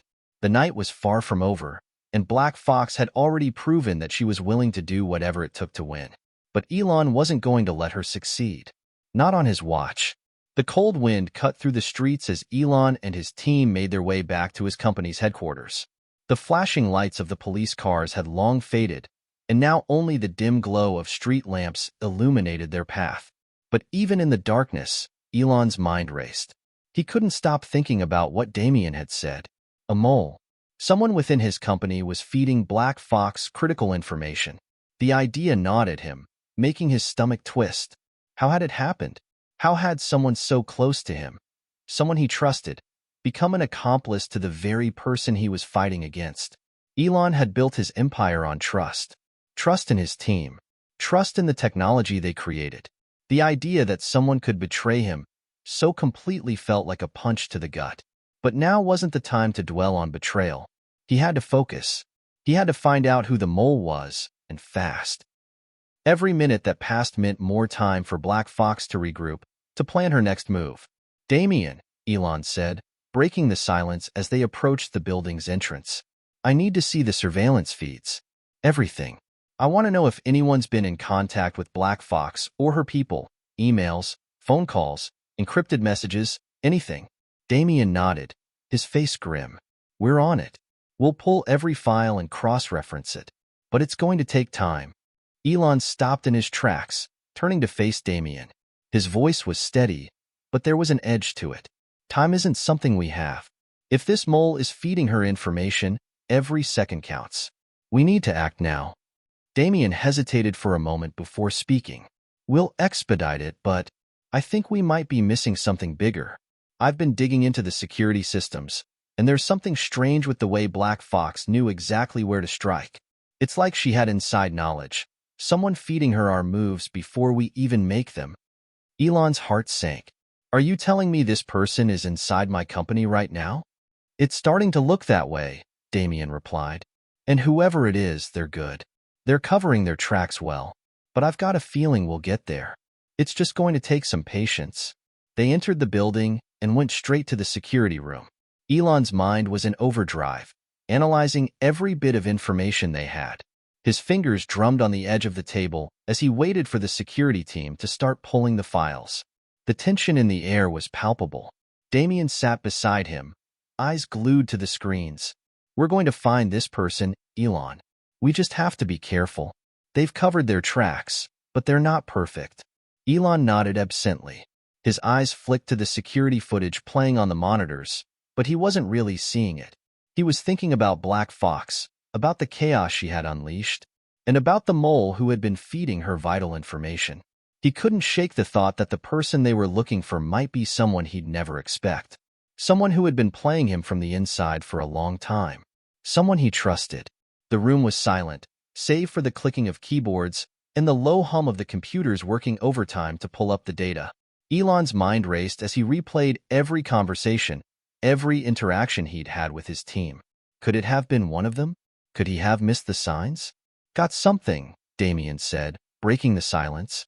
Elon's heart skipped a beat. What is it? Damien turned the screen toward him. On it, an encrypted message popped up, the sender's name hidden behind a string of numbers and letters. It's a message sent to Black Fox. It's coming from inside your company. Elon leaned in, his stomach turning as he stared at the screen. What does it say? Damien clicked on the message to decrypt it. The text that appeared made Elon's blood run cold. We have eyes everywhere. Your plan is in motion. The EMP will be triggered tonight. Stay on course. Elon's mind reeled. The mole had been feeding Black Fox real-time updates, warning her of every move his team made. The betrayal was even worse than he had feared. Whoever this mole was, they had been instrumental in orchestrating the entire plan. This isn't just about sabotage, Elon muttered to himself. This is about total control. Damien looked up at him, a dark understanding in his eyes. Black Fox wasn't after just the EMP. She was trying to destabilize everything. Your company, your reputation, your resources. Elon's fists clenched. And now she's got inside help. He exhaled sharply, trying to steady his thoughts. We need to find out who sent this. Now. The team worked quickly, tracing the origins of the encrypted message. The minutes felt like hours, and with each passing second, Elon's anxiety grew. The walls felt like they were closing in, and the shadow of the mole loomed large in the room. Finally, the security team came back with a breakthrough. We've got a lead, one of the techs said. The IP address matches a device on your executive floor. It's one of your senior employees. Elon's heart stopped. Which one? The technician paused, his eyes scanning the data. It's Rachel Kent. Elon felt the blood drain from his face. Rachel Kent, his second in command, the one person he had trusted above all others. She had been with him from the very beginning, helping him build the company from the ground up. And now, it turned out, she had been betraying him the entire time. A feeling of disbelief washed over him. He had trusted her. He had considered her a friend. And now, she had been working with Black Fox all along. She's gone, Elon said, his voice low and filled with cold anger. She's the mole. We need to find her before she gets away. Damien's eyes narrowed. I'll assemble a team to go after her. We'll track her down. Elon's mind was already racing ahead. He couldn't let Rachel escape. Not after everything she had done. He had no choice but to confront her. And when he did, it would be with everything he had. As the team prepared to track Rachel down, Elon sat alone in the security room for a moment, his mind in turmoil. This was a betrayal that cut deeper than anything he had ever experienced. And yet, it wasn't just about Rachel. It was about what she represented. The people he had trusted, the foundation he had built, all of it threatened by someone who had once been his closest ally. The weight of that realization was crushing, but Elon knew one thing for sure. The game had changed, and it was time for him to take control, once and for all. The clock was ticking. Elon's team was already mobilizing, ready to track down Rachel Kent, but he couldn't shake the feeling of betrayal that gnawed at him. Rachel had been by his side for years, had helped him build his empire from the ground up. To think she had been working with Black Fox, the very person he had been trying to stop, it seemed impossible. Yet, the evidence was right in front of him. Damien approached Elon with a grim look on his face. We've got eyes on her location, he said, breaking Elon from his thoughts. She's not far, but we'll need to move fast. She's probably already gone underground. Elon nodded, his jaw tight. I don't care if she's underground. We'll find her. We have to. She knows too much. Damien's voice was steady but filled with urgency. We'll need backup. We can't take any chances with her. Black Fox has been pulling strings, and Rachel's her key to everything. If she knows the right people, she could vanish without a trace. Elon didn't hesitate. I don't care how much we have to dig. We find her first. We bring her in. Now. As they rushed to their vehicles, Elon's mind wandered back to Rachel. He had trusted her, more than anyone else. She had been his right hand, the person he had confided in when things were at their toughest. She had been there through every triumph, every setback. The idea that she had been playing him, playing them all, was a hard pill to swallow. And yet, it all made sense. The way Black Fox had always stayed one step ahead. The way Rachel had always seemed to know just the right time to push for certain projects or decisions. Was it all part of a larger plan? Had she been working with Black Fox for months, maybe years, orchestrating the downfall of everything Elon had worked for? His thoughts were interrupted as they arrived at an abandoned warehouse on the outskirts of the city. The team's surveillance drones hovered above, providing a live feed of the area. Damien turned to Elon, his face shadowed with concern. "We've got her," he said, his voice barely above a whisper. "But she's not alone." Elon's pulse quickened. "Who else is there?" Damien looked at the feed, scanning the footage. "It's hard to tell from this angle, but there are at least 2 others with her. She's not making this easy." Elon's eyes hardened. "Then we'll make it easier for her. Let's move in." The team approached the warehouse from multiple angles, carefully surrounding the building. The air was thick with tension. Every movement was calculated, every step cautious. Elon knew that one wrong move could send everything spiraling out of control. Rachel had been smart, and Black Fox had been pulling the strings from the shadows. But Elon had the advantage now. He had the full force of his team and a relentless drive to bring them down. Inside the warehouse, the faint sounds of conversation reached Elon's ears. He could hear Rachel's voice, cold and sharp, demanding something from someone. The other voices were muffled, but Elon's instincts told him they weren't there by choice. Damien motioned to Elon, signaling that they were ready. "On your mark," he whispered. Elon nodded, taking a deep breath. This was it. He had to confront Rachel. The questions in his mind could wait. Right now, he needed answers. With a swift motion, they breached the door. The inside of the warehouse was dimly lit, the only light coming from the flickering overhead bulbs. Boxes and crates were stacked high, and the air smelled of rust and dust. In the far corner, Elon spotted her, Rachel Kent. She was standing by a table, talking to 2 men, both of whom were armed. Rachel's back was to them, but she froze the moment the doors slammed open. Her head whipped around, eyes widening in shock as she saw Elon and his team stepping into the room. For a brief moment, there was silence, heavy, thick, filled with the weight of what had just transpired. "Elon," Rachel's voice was low, almost pleading. "You shouldn't be here." Elon's voice was cold, cutting through the silence like a knife. "I should have known. You were always one step ahead, Rachel. But not this time." Rachel's eyes flickered to the 2 men at her side, who immediately drew their weapons. But before they could react, Elon's team had them covered, weapons drawn and aimed. "Don't try it," Elon warned, his voice unwavering. "This ends now." Rachel looked between Elon and the armed men, her face hardening. "You don't understand. This isn't just about you, Elon. You've been playing into Black Fox's hands from the beginning. Everything you've done, everything we've built, it's all been a part of her plan." Elon's heart pounded. "I trusted you, Rachel. You were supposed to be my right hand. You were supposed to help me stop this. But you've been working with her this entire time." Rachel's lips twisted into a bitter smile. "You're so naive.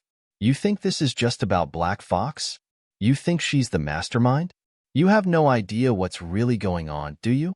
Elon's fists clenched. "Enough with the games, Rachel. I want answers. Now." But Rachel shook her head, her eyes narrowing. "It's too late for answers. The plan is already in motion, and you've already lost." Elon's mind raced. What was she talking about? What did she mean by the plan? Was there more to Black Fox's scheme than just the EMP? Before he could ask, one of the armed men lunged toward Rachel, grabbing her by the arm and pulling her back. "It's time to go," he said, his voice firm. Rachel shook him off, her eyes locked onto Elon's. "You're too late," she repeated. "The real game is just beginning, and there's nothing you can do to stop it." With that, she turned and vanished into the shadows of the warehouse, disappearing from sight as the men followed her. Elon stood frozen for a moment, trying to process what had just happened. The betrayal stung, but the words Rachel had said, "The real game is just beginning," echoed in his mind. What had she meant? What had Black Fox planned? "Elon?" Damien's voice broke through his thoughts. He turned to see his team, weapons lowered, standing at the ready. What now? Damien asked. Elon's gaze hardened as he looked around the empty warehouse. We find out what Rachel meant, and we make sure Black Fox never gets a chance to put her plan into motion. The chase was far from over, and this time, the stakes were higher than ever. The pursuit of Rachel Kent had taken a toll on Elon. The brief confrontation in the warehouse left him with more questions than answers. Her cryptic words echoed in his mind, and the weight of the situation pressed heavily on his shoulders. He had been betrayed by someone he had once considered family. And yet, as devastating as that was, it wasn't the end. It was only the beginning of a much bigger game. Elon stood in his office, staring at the skyline of the city. The lights twinkled in the distance, but the brilliance of the view was lost on him. His mind kept replaying Rachel's final words, "The real game is just beginning." Damien entered the room, a look of concern on his face. "Elon, we need to talk. We've got new intel. It's about Black Fox." Elon's gaze snapped to him. "What do you mean?" Damien handed him a folder, thick with papers. "It's about the plan. We've been tracking Black Fox's movements, and there's something you need to see." Elon took the folder, his heart racing as he flipped through the pages. What he found was even more disturbing than he had imagined. Detailed blueprints, encrypted communications, and financial records. Everything pointed to something far bigger than just an EMP attack. Black Fox had been orchestrating a worldwide conspiracy, pulling strings in governments, corporations, and underground networks. "The EMP is just a small part of this," Damien continued, his voice grave.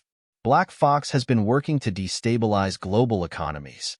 The EMP was just a distraction, a way to create chaos, but the real plan is much more insidious." Elon's mind reeled as he tried to absorb the magnitude of it all. What is she trying to do? What's the endgame? Damien hesitated before speaking. "It looks like she's aiming for a complete collapse, disrupting major financial institutions, crippling power grids, and creating widespread panic. She wants to tear down the system we've built and rebuild it in her image." Elon clenched his fists, a cold fury washing over him. "And Rachel was helping her do this?" "Yes," Damien replied. "Rachel was key in connecting Black Fox with some of the most powerful players in the world. It's how she managed to stay one step ahead of us." Elon slammed the folder down onto his desk, the weight of the revelation settling heavily on his chest. How could I have been so blind? The next few hours were a blur of activity. Elon's team worked tirelessly, analyzing every scrap of information they had on Black Fox and her network. It was a race against time. Every minute that passed meant the possibility of another piece of the puzzle falling into place, and every minute also brought them closer to the brink of disaster. Elon barely slept. He was consumed by the need to understand how Black Fox had infiltrated every part of their system, how she had manipulated the people he trusted, and, most importantly, what she was planning next. He paced the length of his office, his thoughts racing. The betrayal had cut deep, but now was not the time to dwell on that. They needed a plan. They needed to stop Black Fox before it was too late. "Damien," Elon said, as he turned to face his trusted lieutenant, "we need to figure out where Black Fox is going next. If she's planning something on a global scale, then we need to be ready for it. We need to anticipate her every move." Damien nodded. "We've been working on that. We've been tracking her financial transactions, and it looks like she's funneling large sums of money into a series of shell companies. They're buying up resources, fuel, weapons, communications tech. Whatever she's planning, she's building an army." Elon's expression hardened. "She's building a war chest." "Exactly," Damien said. "But here's the kicker. One of those shell companies is linked to a private military contractor. We think she might be planning a coup, targeting strategic locations worldwide." Elon felt the air leave his lungs. A coup. Black Fox wasn't just trying to take down systems. She was trying to take control of the world. And now, with Rachel's help, she had the means to do it. With the new intel, Elon and his team dove headfirst into an all-out offensive against Black Fox's operations. They began targeting her resources, working with law enforcement and intelligence agencies to shut down the financial networks that funded her plans. Every move they made, however, seemed to be countered by her. It became clear that Black Fox was always a step ahead, her moves calculated and precise. She had anticipated every strategy Elon and his team put in place. It was as if she had known them all along, understood their tactics and countered them before they could even execute them. Elon sat in his strategy room, frustration mounting as the hours ticked by. "We're missing something," he muttered to himself, staring at the board full of maps and data points. "There has to be something we're not seeing." Damien stood beside him, analyzing the information. "Maybe we're looking at this all wrong. What if Black Fox is less interested in the physical targets and more focused on something more vulnerable?" Elon's eyes narrowed. "Like what?" Damien hesitated before speaking. "What if she's after the one thing that holds everything together? The global communication networks. If she controls that, she can bring the world to its knees without firing a single shot." A cold realization swept over Elon. She doesn't want to destroy the systems. She wants to control them. Damien nodded. "Exactly. If she can take over the communication infrastructure, she can manipulate media, governments, and economies at will. She can rewrite the narrative and control the flow of information." Elon slammed his fist onto the table. "We need to stop her from getting to those networks. If she takes control of the communication hubs, it'll be game over for everyone." The race to stop Black Fox had reached a fever pitch. Elon and his team worked tirelessly, running simulations, launching cyber attacks, and coordinating with global allies to protect the most critical communication nodes. They had to anticipate her every move, and with each passing day, the stakes grew higher. As they prepared to take down Black Fox's operation, Elon couldn't shake the feeling that they were on the verge of something catastrophic. Rachel had set the stage, and Black Fox was now playing the final hand. There was no turning back. The final confrontation was coming, and this time, Elon would be ready. The night was thick with tension. Elon stood in the dimly lit operations center, his eyes glued to the screen displaying real-time global intelligence feeds. He couldn't shake the nagging feeling in his gut. They were running out of time. Every passing second brought them closer to the catastrophe Black Fox had been orchestrating. The clock was ticking, and soon the world would change forever. Damien entered the room, a grim expression on his face. "Elon, we've got movement. Black Fox's people are activating the global communication hubs. If we don't stop them now, she'll control the narrative across the world in minutes." Elon's heart raced. "How long until they're online?"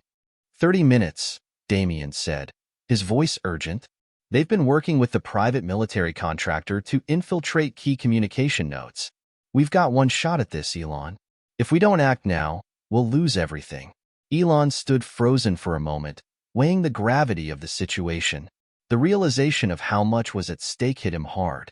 The world was on the brink of a digital dictatorship. With the power to control media, information, and public discourse, Black Fox would be able to rewrite history. She'd control governments, economies, and even the people's perceptions of what was real. "This ends now," Elon finally said, his voice steely with resolve. "Gather the team. We're going after the communication hubs, and we're doing it tonight." The team scrambled into action, their movements swift and precise. They had already pinpointed the locations of the hubs Black Fox was targeting. They had been tracking her every move for days, and now it was time to strike back. Elon had his doubts. He knew they were up against a mastermind who always stayed one step ahead. But he also knew that this was their last chance. If Black Fox succeeded in taking over the communication networks, she would have absolute control. This was bigger than any technology war. This was about freedom, the freedom to think, to speak, and to live without manipulation. As Elon and his team prepared for the mission, he felt the weight of the responsibility on his shoulders. His mind kept drifting back to Rachel Kent. She had been the architect of this chaos, the one who had helped Black Fox get to this point. But it wasn't just her betrayal that stung. It was the realization that he had failed to see her true nature. She had used him, just as Black Fox had used her. "Elon," Damien's voice broke through his thoughts, pulling him back to the present. "We're ready. It's time." Elon nodded. "Let's do this." The mission was a coordinated effort, with teams deployed to each of the key locations.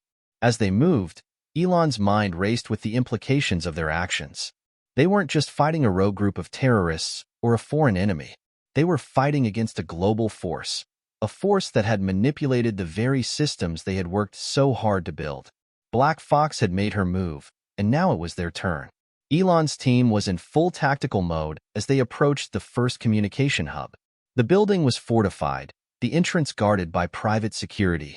But Elon's team was prepared. They had the best equipment, the best strategies, and the element of surprise on their side. Damien led the way, signaling to Elon as they reached the door. "We breach on your mark," he said. Elon gave a sharp nod. "On 3. 1, 2, 3. The door burst open, and the team stormed inside, weapons at the ready. The security guards inside were caught off guard, but they were trained and reacted quickly. A brief firefight ensued, but Elon's team was faster and more efficient. Within moments, the guards were neutralized, and the team moved into the control room. Elon approached the central terminal, his fingers flying over the keyboard as he accessed the network. His heart pounded in his chest as he tried to wrest control from Black Fox's grasp. The terminal was encrypted, layers of security blocking his every move. But Elon had one advantage. He knew these systems better than anyone. Come on, Elon muttered under his breath, sweat trickling down his forehead as he worked quickly to override the systems. Damien stood guard, scanning the room. "Hurry, Elon. They're going to know we're here any second." A moment later, the terminal flashed green. Elon let out a breath he hadn't realized he was holding. "Got it. We've got control of this hub." But before they could celebrate, an alarm blared through the building. Red lights flashed, and a voice crackled over the intercom. "Intruder alert. Security breach detected. All personnel to engage." Elon's heart sank. It's too late. She knows we're here. Damien's face hardened. "We need to get out. Now." The team moved quickly, retracing their steps through the building, but as they neared the exit, they were met by a new set of obstacles. Black Fox's people were already on the move, reinforcing their positions, attempting to block every exit. "We're surrounded," Damien said, his voice tight with urgency. Elon's mind raced. They couldn't afford to be caught. They had to get out, but there was only one way. "We go through the underground," Elon said, pointing to a nearby ventilation shaft. "It's our only chance." They scrambled into the shaft, moving through the dark and tight space as quickly as possible. The sound of boots pounding against the floor above them only heightened the urgency.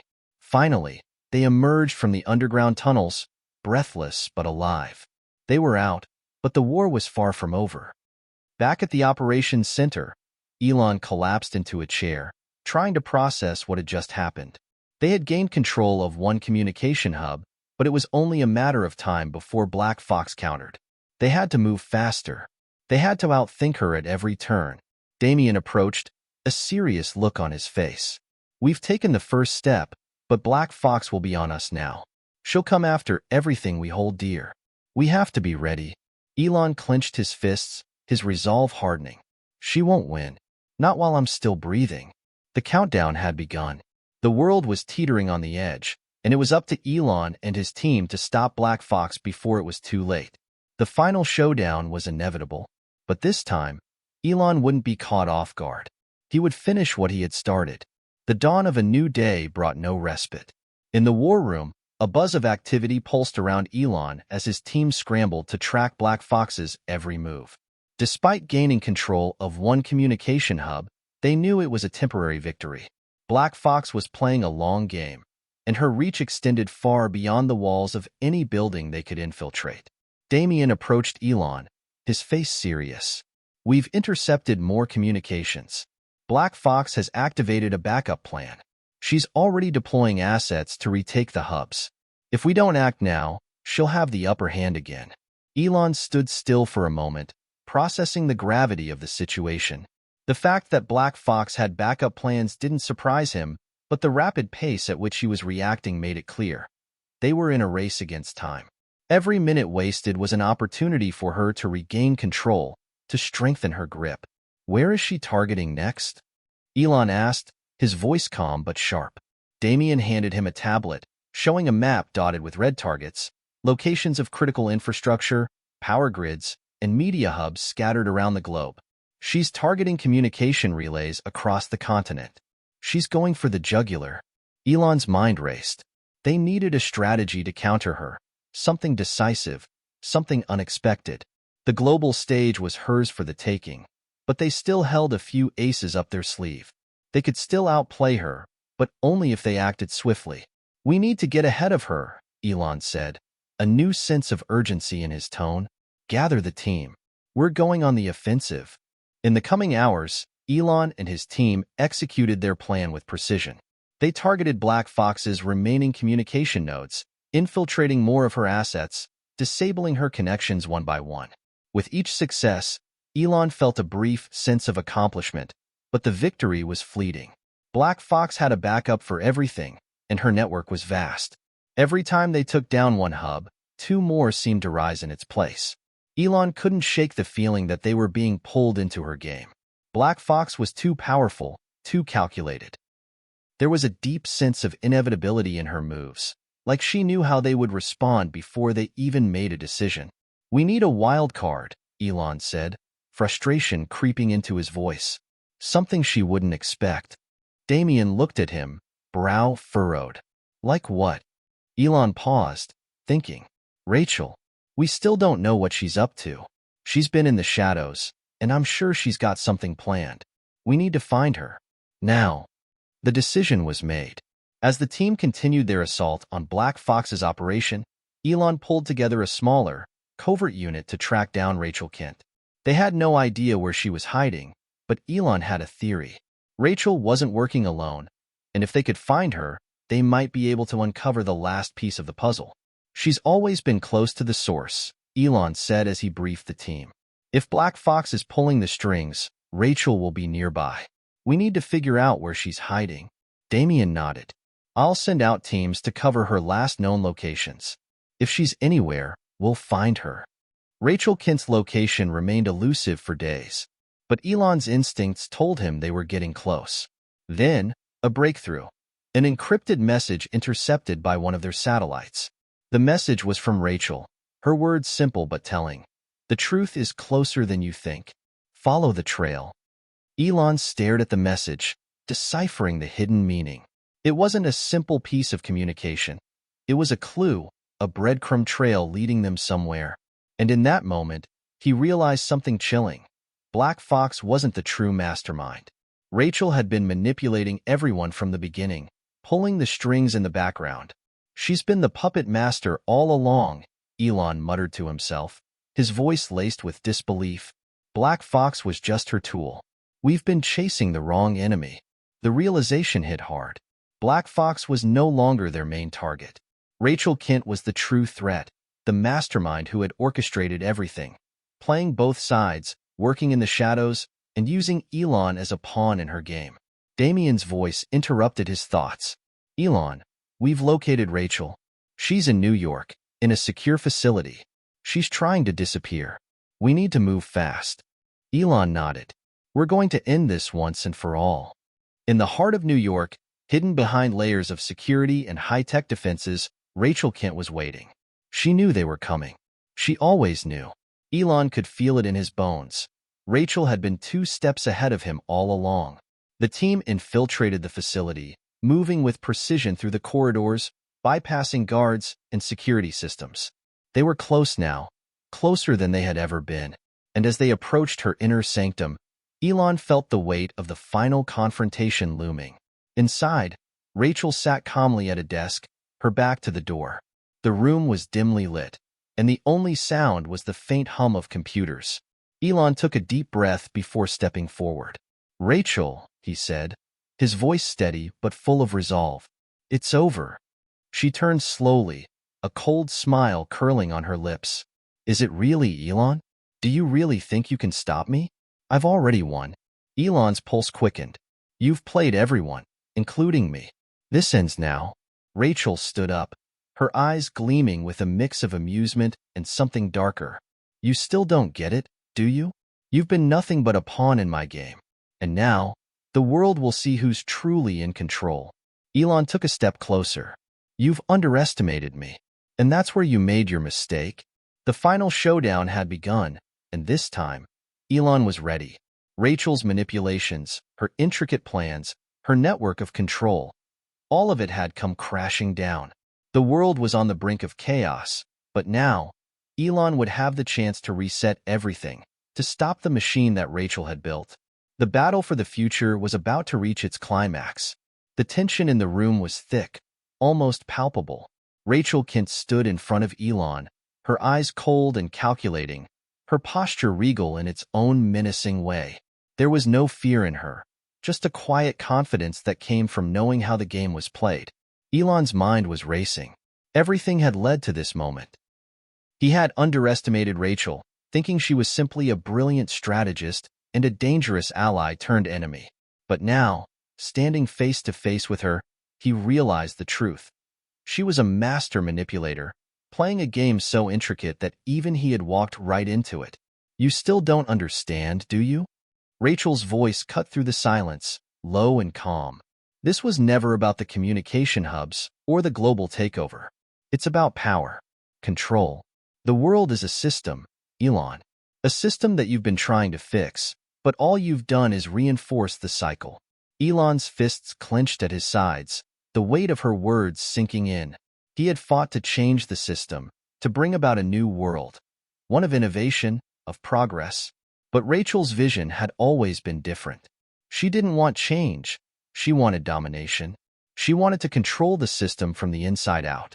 Your vision is flawed, Elon said, his voice steady despite the chaos swirling in his mind. You're not fixing the system, Rachel. You're trying to enslave it. Rachel's lips curled into a smile, though it lacked any warmth. You've been blind to what's right in front of you. The world doesn't need saving. It needs to be restructured. There's only one way to truly control it, Elon. And I'm the one who's going to make that happen. Elon felt a surge of anger, but he quickly quelled it. He couldn't let his emotions cloud his judgment, not now. And how do you plan to do that, exactly? Rachel stepped closer, her eyes narrowing as if she were assessing him, measuring him. It's simple. I control the flow of information. The people who control the narrative control everything. With the technology I've put in place, I can manipulate public perception, incite wars, create false histories. I can make the world do anything I want it to do. And there's nothing you or anyone else can do to stop me. Elon shook his head, his resolve hardening. You're wrong. People aren't just numbers in a system. They're more than that.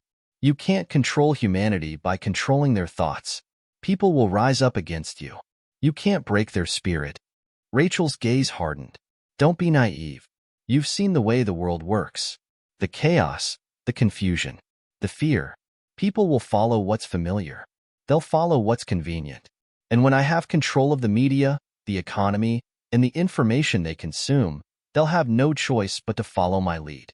For the first time, Elon felt a real surge of doubt. He had seen the way the world was heading, the apathy, the misinformation, the division. It had always seemed like a distant, theoretical problem to him, something that could be fixed with enough technology, enough innovation.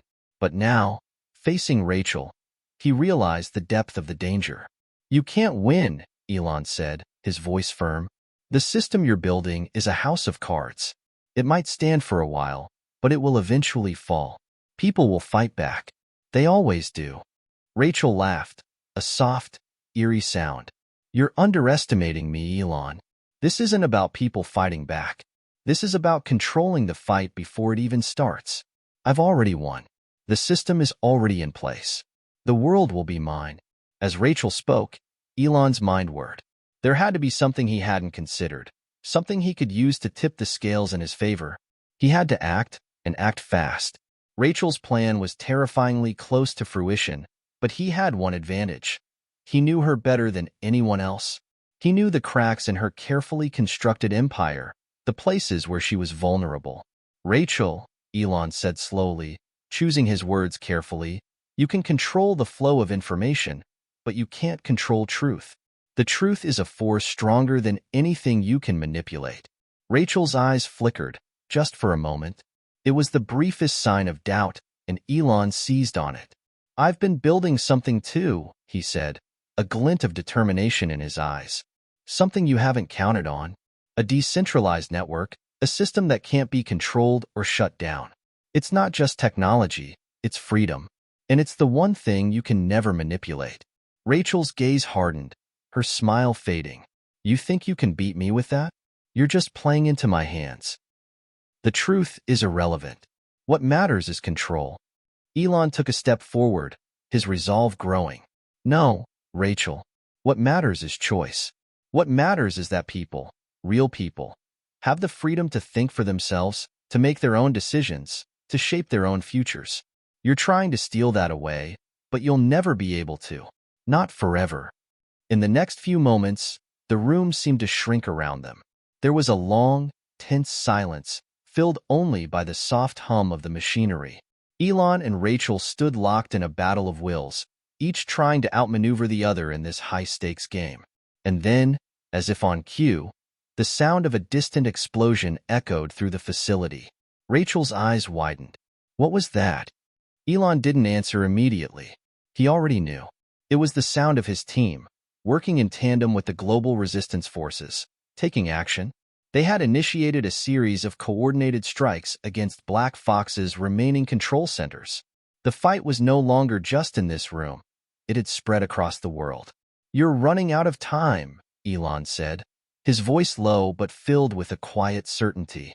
The world is waking up, and it's fighting back. Rachel's expression twisted into something close to fury.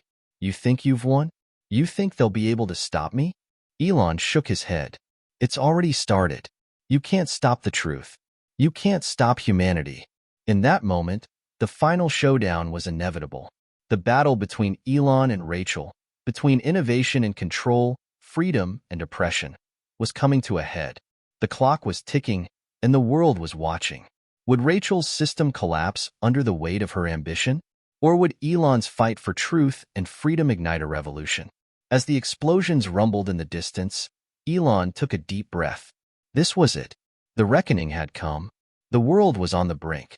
The simultaneous attacks on Black Fox's facilities had thrown her system into disarray. Communications were down, critical infrastructure was in chaos, and for the first time in what felt like ages, the global power balance was in question. The seemingly invincible empire Rachel Kent had built was crumbling under the weight of its own arrogance. Elon stood in the heart of the control room, his mind sharp and focused.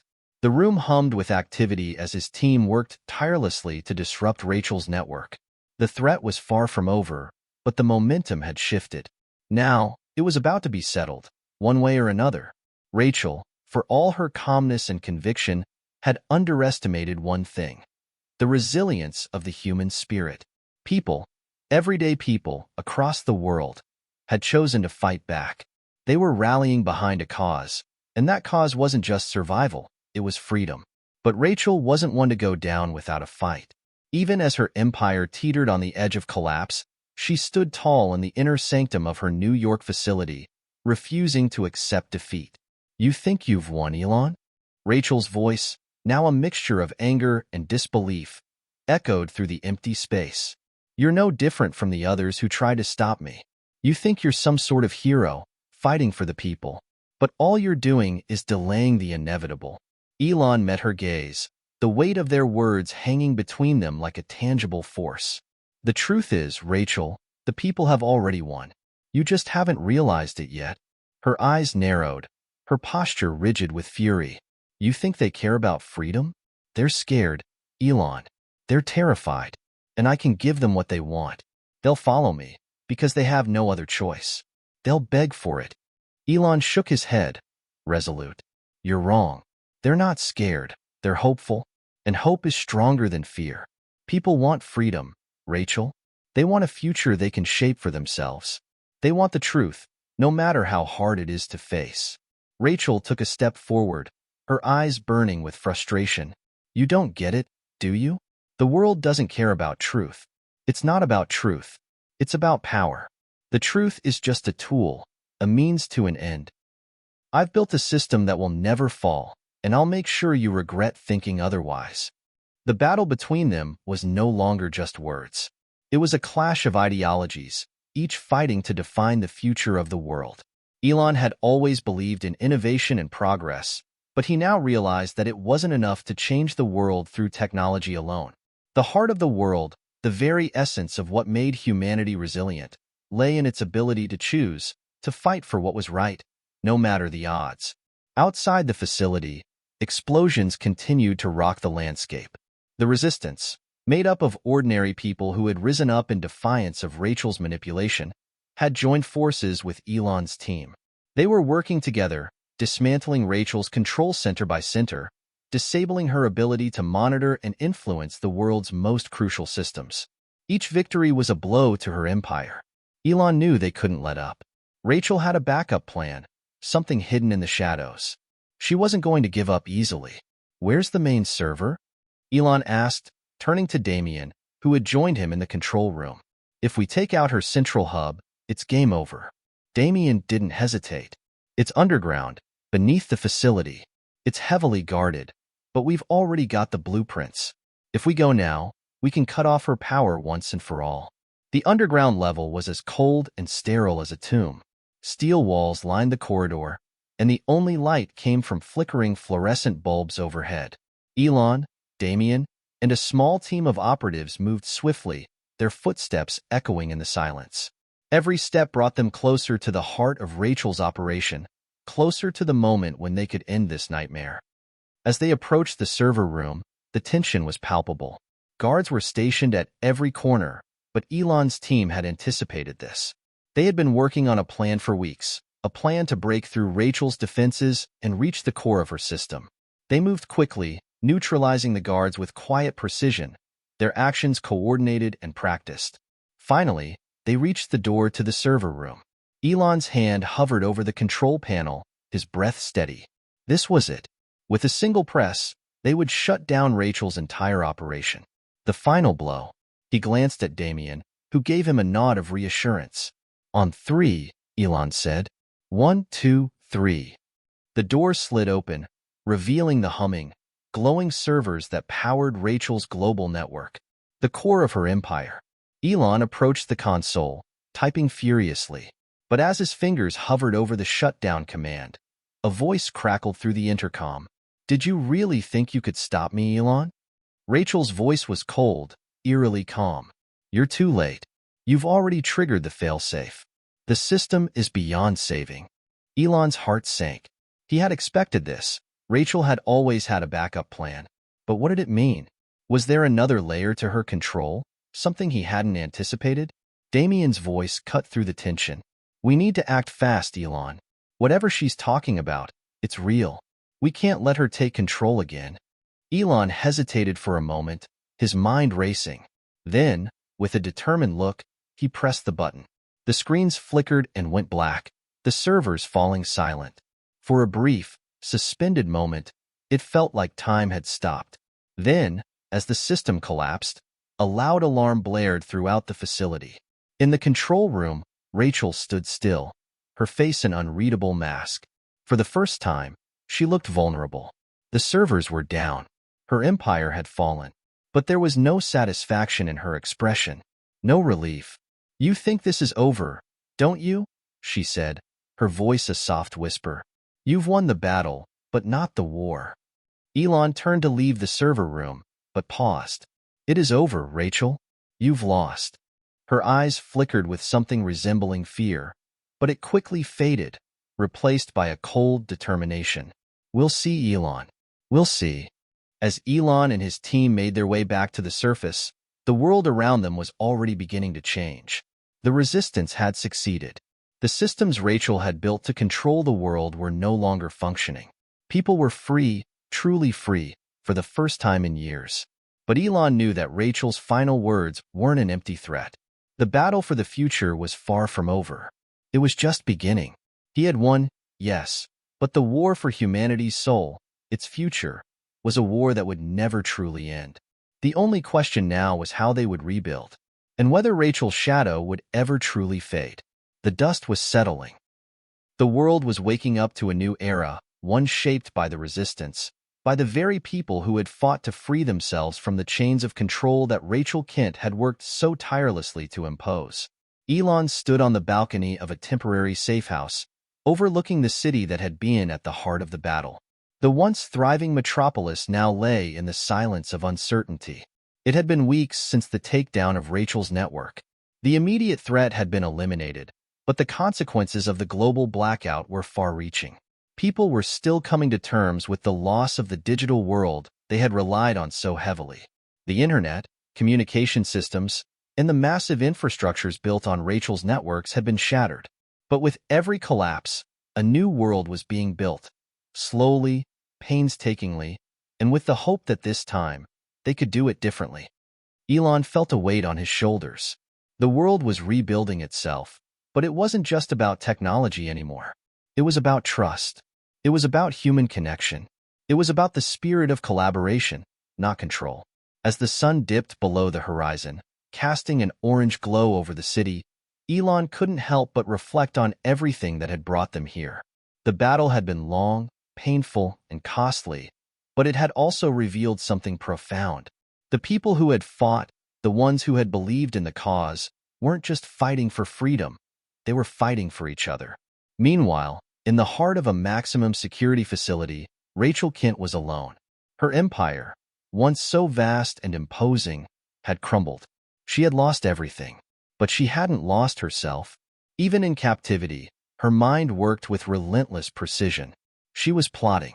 She always had a backup plan, and this time, it was more than just another escape route. Her cell was cold and sterile, the walls devoid of decoration. The only sounds were the faint echoes of distant guards walking the halls, and the occasional clink of metal as security protocols were checked. She had been isolated from the outside world, disconnected from the power she had once wielded with ease. Yet, in the stillness, Rachel felt a fire inside her, a flame that refused to be extinguished. She had spent years orchestrating the downfall of governments, corporations, and individuals who stood in her way. She had rewritten the narrative of the world.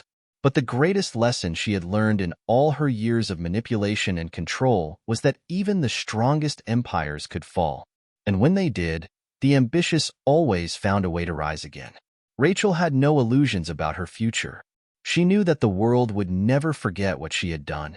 But she also knew that power was never truly gone. It only transformed, shifted, and changed hands. And she was a master at making those shifts happen. "I'm not done," she whispered to the empty room, a cold smile curling on her lips. "I never will be." Back at the safe house, Elon sat down with his closest allies. They were mapping out their next steps. The world was free from Rachel's grasp, but it was also on the brink of something new, something uncertain. There were still the remnants of her influence to deal with, rogue elements who had profited from her control, and technology that needed to be rebuilt from the ground up. "How do we ensure this doesn't happen again?" Damien asked, his voice gruff but determined. "We can't just go back to what we were doing before. We can't let the same systems that allowed Rachel to rise up again take root." Elon nodded. He knew Damien was right. The fight was far from over. Rachel's downfall had opened the door to something more profound, a revolution in how society approached power, technology, and trust. They couldn't allow a vacuum to form, or someone else like Rachel would just rise up to fill it. "We need a new system," Elon said, his voice quiet but firm. "One built on transparency, on decentralization. One where no one person or entity can hold all the power. We need to create a platform for the people, not just technology, but the values that should govern it." Damien crossed his arms, his eyes narrowing as he thought about the implications of Elon's words. "It's going to be a long road, isn't it? We're talking about dismantling centuries of institutional power structures." "Yes," Elon agreed. "It won't be easy, but it's necessary. If we don't change the way we govern ourselves, if we don't change how we think about the world, we'll be doomed to repeat the mistakes of the past. We need to rethink everything. The economy, the government, the digital world. We need to build from the ground up, and we need to do it together." Across the world, people were beginning to gather in the streets. They had been living in fear for so long, controlled by Rachel, manipulated by the systems she had put in place. But now, with the collapse of her empire, they felt a spark of hope. The question was no longer how to survive. It was how to rebuild. In small towns and large cities alike, grassroots movements were forming. People were starting to ask the hard questions. What kind of world did they want to live in? What kind of future could they create for their children? And so, the rebuilding began.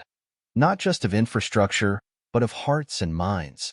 It was a slow, painful process, but it was progress. Elon's thoughts were interrupted by a soft knock on the door.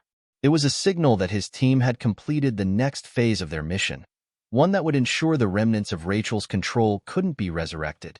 He stood up and walked over to the door. "Come in."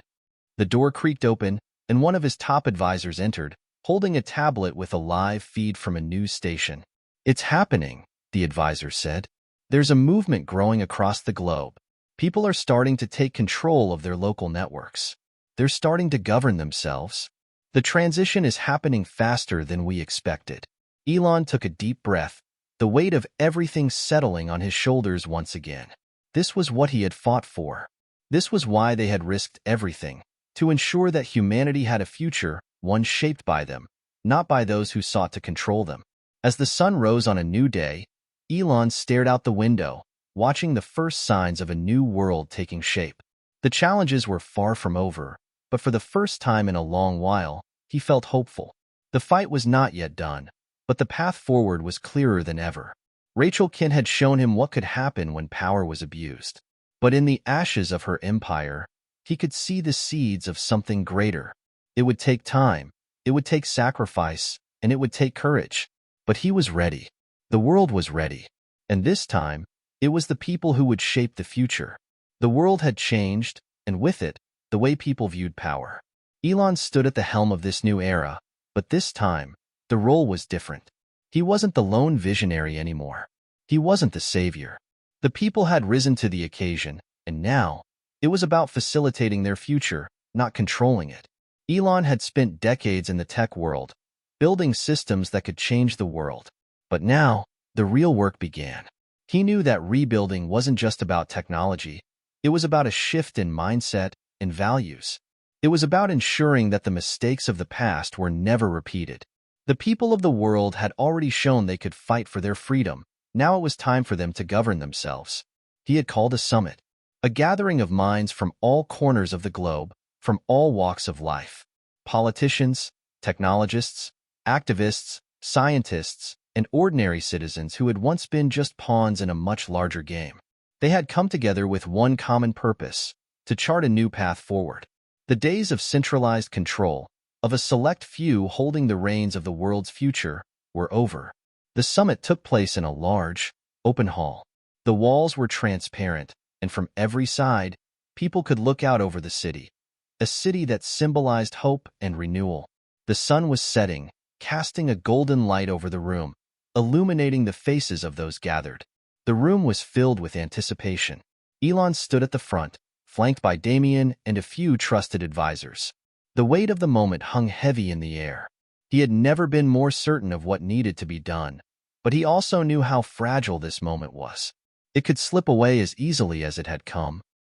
"Thank you all for coming," Elon began, his voice strong but with an undercurrent of humility. "We stand at the precipice of something new, a new world, a new system, but we cannot simply rebuild what was. What was is what led us to this moment. We have to create something that is truly different, something that is for everyone, not just the few who control the levers of power." There was a ripple of agreement in the room, a hum of energy that seemed to echo Elon's words. He could see that the people were ready, but they needed guidance, they needed a framework, a roadmap for how to move forward. "We've seen what happens when one person, one entity, holds all the power," Elon continued. "It leads to corruption, it leads to manipulation, it leads to control. But it also leads to isolation, to division, and ultimately, to the downfall of that very power. We've learned the hard way that no one should ever wield that much control over the fate of others." He paused, letting the gravity of his words sink in. This is not just about the future of technology. It's about the future of humanity. And to ensure that we don't fall into the same traps, we must build systems that are open, transparent, and decentralized. We need to foster collaboration, not control. We need to put the power back into the hands of the people. That's how we rebuild. That's how we move forward. Across the room, People were beginning to discuss, to debate. Ideas flowed like a river, each one building upon the next. There were disagreements, of course, disagreements about how best to decentralize power, about how to manage resources, how to ensure that this new world wasn't just a reaction to the past, but a true vision for the future. Damien stood next to Elon, watching the interactions unfold. "It's happening," he said softly. "The conversation is shifting. The people are taking control." Elon nodded, his gaze never leaving the room. "This is just the beginning. We're not here to impose solutions. We're here to facilitate them. This is about empowering individuals, communities, and nations to make decisions that affect their lives. It's about creating a world where everyone has a voice." The summit continued for days, filled with tense discussions, new ideas, and difficult decisions. But it was also filled with hope. People were beginning to realize that the future didn't have to be dictated by the few. It could be shaped by the many. Back in the heart of the facility, Rachel Kent was still plotting her next move. She had known that the fall of her empire wouldn't be the end. She had built something too big, too powerful for it to just fade away into nothing. She wasn't done, not by a long shot. Rachel was always thinking several steps ahead. Even in the dark corners of her prison, she had been working on something that would give her the power she had lost. She had quietly made alliances with rogue factions, those who were disillusioned with Elon's vision for the future. They wanted order, stability, and control. They didn't want the chaos that came with freedom. And so, she began to reach out to them. In the silence of her cell, she made connections, sent messages through encrypted channels, and planted the seeds for a new uprising. Rachel had learned that control wasn't just about technology, it was about influence. And she still had influence. Elon in the world might have thought she was finished, but Rachel knew better. She had the resources, the knowledge, and the will to rise again. Her empire may have fallen, but the fight was far from over. Back at the summit, a new framework for the future was beginning to take shape. It was a world of decentralized power, where no single entity could hold the reins of global control. Instead, power would be distributed among the people, with a focus on transparency, collaboration, and accountability. The first steps toward a truly democratic society were being forged in real time. Elon looked around the room and saw people from every corner of the world coming together to build something beautiful. They were working as one, united by a single vision for a better future. It wasn't going to be easy, but it was possible. They were stronger together than they had ever been apart. As the summit came to a close, Elon addressed the crowd one final time. "The world we're about to create isn't perfect, and it never will be. But if we work together, if we remember why we're doing this, to ensure that everyone has the chance to thrive, to have a voice, then we will succeed. The future isn't some distant dream. It's here. It's now. And it's up to all of us to make it happen." The applause that followed was deafening. It was the sound of a new beginning, the sound of hope. As Elon stepped down from the stage, his mind was already racing. The work had only just begun, but there was a quiet confidence in his step. For the first time in a long time, the world was not in the hands of one person. It was in the hands of the many. And that, more than anything else, was what made him believe that this time, they would get it right. The rebuilding had begun. It had been a month since the summit, and the world was moving forward. In some areas, progress was fast, while in others, it was painfully slow. People were beginning to experiment with new systems of governance, new technologies, and new ways of interacting with one another. But with every step forward, there were still obstacles lurking in the shadows. Elon sat in a new headquarters, one not built on the principles of centralized control, but on open collaboration. There was no grandiose tech office here. The walls were lined with whiteboards, digital screens, and community boards filled with plans and ideas from people across the globe. The building was a symbol of the future, of a world where decisions were made collectively. But even as the world began to heal, Elon couldn't shake the nagging feeling that something was amiss. There were whispers in the tech world, strange data anomalies that couldn't be explained. He had trusted that Rachel's downfall would be enough to stop her influence, but deep down, he had known that she wouldn't go quietly. He had thought Rachel was beaten, but he was wrong. A message appeared on his screen, cryptic and chilling. It was a series of numbers, coordinates, And a single line of text. The darkness never ends. Elon frowned. He had seen these kinds of messages before, when Rachel was at the height of her power. It was her way of leaving a breadcrumb trail, an invitation to follow her game. She hadn't been defeated, not completely. She was still out there, still pulling the strings from the shadows. He quickly called Damien into his office. "We need to talk," Elon said, his voice strained. "Rachel's not gone. She's still in the game." Damien raised an eyebrow. "Are you sure? We've done everything to ensure her network is dismantled. What's this about a message?" Elon turned the screen toward him. "This message came through one of our secure channels. It's not just some random thing. It's a warning." Damien studied the coordinates. "We've seen things like this before, haven't we? She's taunting us." Elon nodded. "This is her way of letting us know she's out there, waiting for the right moment. We can't afford to ignore it." Elsewhere, deep in an underground facility, Rachel Kent sat in a darkened room, the only light coming from multiple screens that displayed global news feeds, encrypted messages, and hidden connections. Her mind was always calculating, always scheming. Her empire might have crumbled, but her reach was far from over. Rachel had been watching Elon, waiting for him to make a mistake. She had known that he would think he had one. She had let them think that, for a time, just to lull them into a false sense of security. But Rachel knew the truth. There was no such thing as permanent defeat. She had spent the last month building something new, something different. Her old network had been wiped out, but she had the knowledge to rebuild, to work in the shadows. And she had found others, those who had the same hunger for power, the same desire for control. They were waiting for her signal, ready to follow her lead. The message Elon had received? It was a test, a provocation, and it had worked. She knew he'd react. That was the key. He would follow the trail, thinking it was the beginning of something bigger. But in reality, it was just the first move in a much larger game.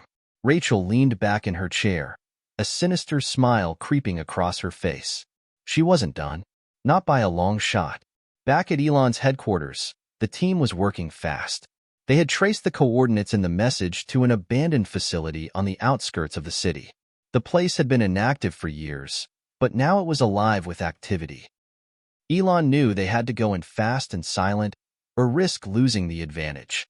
"We can't waste any time," Elon said as he briefed his team. "This could be the start of something big. If Rachel's really behind this, we're not just dealing with a small faction anymore. We're dealing with an organized threat, one that's learned from her past mistakes." Damien nodded. "I'll gather a team to go in. We can't let her get the upper hand again." Elon's mind raced as he thought of the possibilities.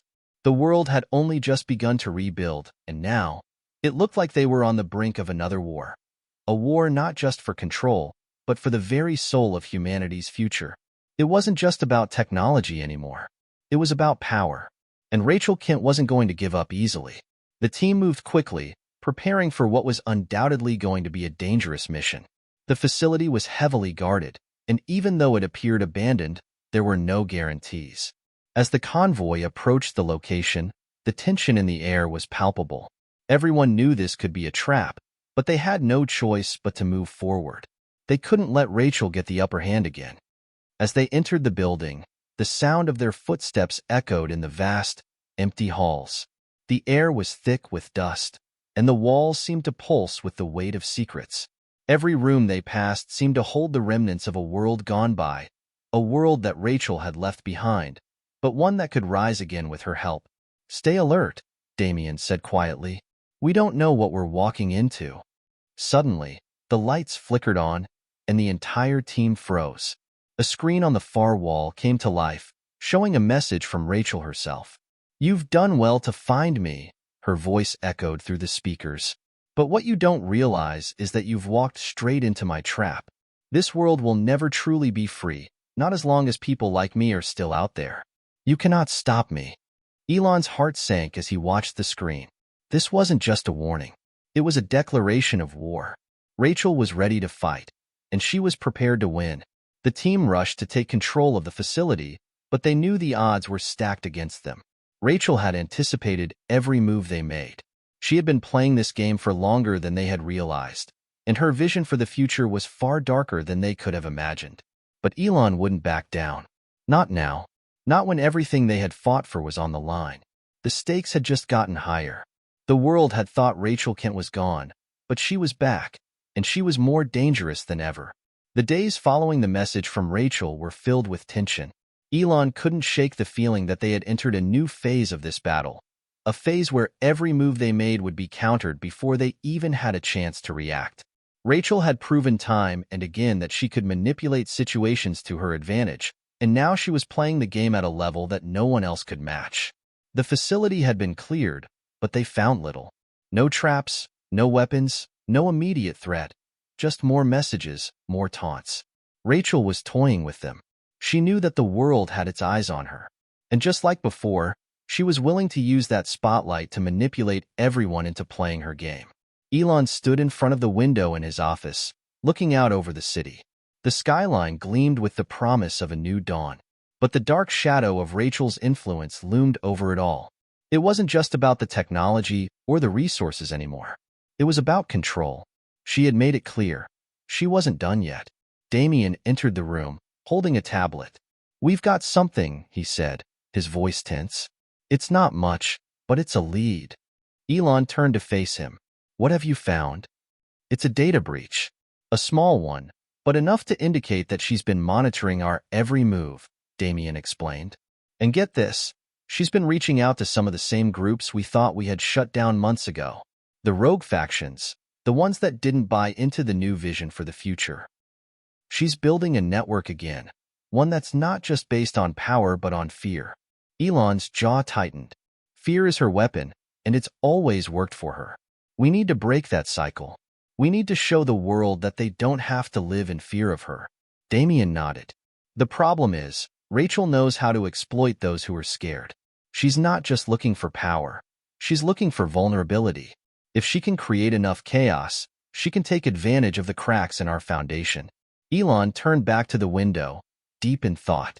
"She's playing the long game. We need to be smarter than her. We need to find the weakness in her plan before it's too late." Rachel, miles away, sat in a darkened room with only the glow of multiple monitors illuminating her face. She had watched Elon's every move since the summit, knowing that he would come for her eventually. The moment they took the bait, she knew she had them right where she wanted them. Her network was growing, and with it, her influence. She had always believed in the concept of control, not just over technology, but over the human mind. Fear was the most potent tool at her disposal. It had always been the key to her success, and she wasn't about to abandon it now. She wasn't just targeting Elon. She was targeting the entire world. Rachel knew that if she could spread enough doubt, enough confusion, she could pull the strings of the world back into her hands. She had never been about simple power. She was about shaping the future to her will. And the people, as naive as they were, had always been her greatest asset and her greatest weakness. Rachel's fingers danced across the keyboard as she began to send out a new message, a message that would begin the next phase of her plan. This time, it wasn't just a warning. It was a declaration that she was going to tear down everything Elon had worked for, piece by piece. "You think the world is safe. You think you're building something better. But I know the truth. The world is always at its best when it's afraid. You can't protect what you don't understand. And I understand everything." The message would be the spark that lit the fire, but Rachel knew that it would take time to build the full-scale assault. She had people everywhere now. People in positions of power, people who believed in her cause, people who saw her as the only one capable of bringing real order to a fractured world. Elon might have thought he had one, but Rachel wasn't finished. Not by a long shot. Back in Elon's headquarters, the pressure was mounting. The world had begun to feel the ripple effects of Rachel's reemergence. Markets were fluctuating, communities were growing restless, and once solid alliances were starting to crack. As the cracks deepened, the pressure on Elon and his team intensified. Elon spent sleepless nights in meetings, trying to navigate the global political storm that Rachel had unleashed. Even as he fought to keep the world on course, he knew that this was just the beginning. Rachel wasn't just a disruptor. She was a force of nature. He sat in his office one night, staring at a digital map of the world, marking key locations, places that Rachel had influenced. Damien walked in, holding a cup of coffee. We're getting reports from all over. Something's happening. The underground groups are mobilizing. We've got a new threat on our hands. Elon's eyes narrowed. What are they saying? They're calling it the Reckoning. They're getting organized, and it's spreading faster than we anticipated. The rogue factions, the ones Rachel's been feeding with her fear campaigns, they're rising up. Elon exhaled sharply. We need to get ahead of this. We can't wait for it to escalate any further. Damien nodded, looking grim. We're running out of time. This isn't just a tech issue anymore. It's a global crisis. We have to stop her before it's too late. As the days passed, it became clear to Elon and his team that they weren't just fighting against a person.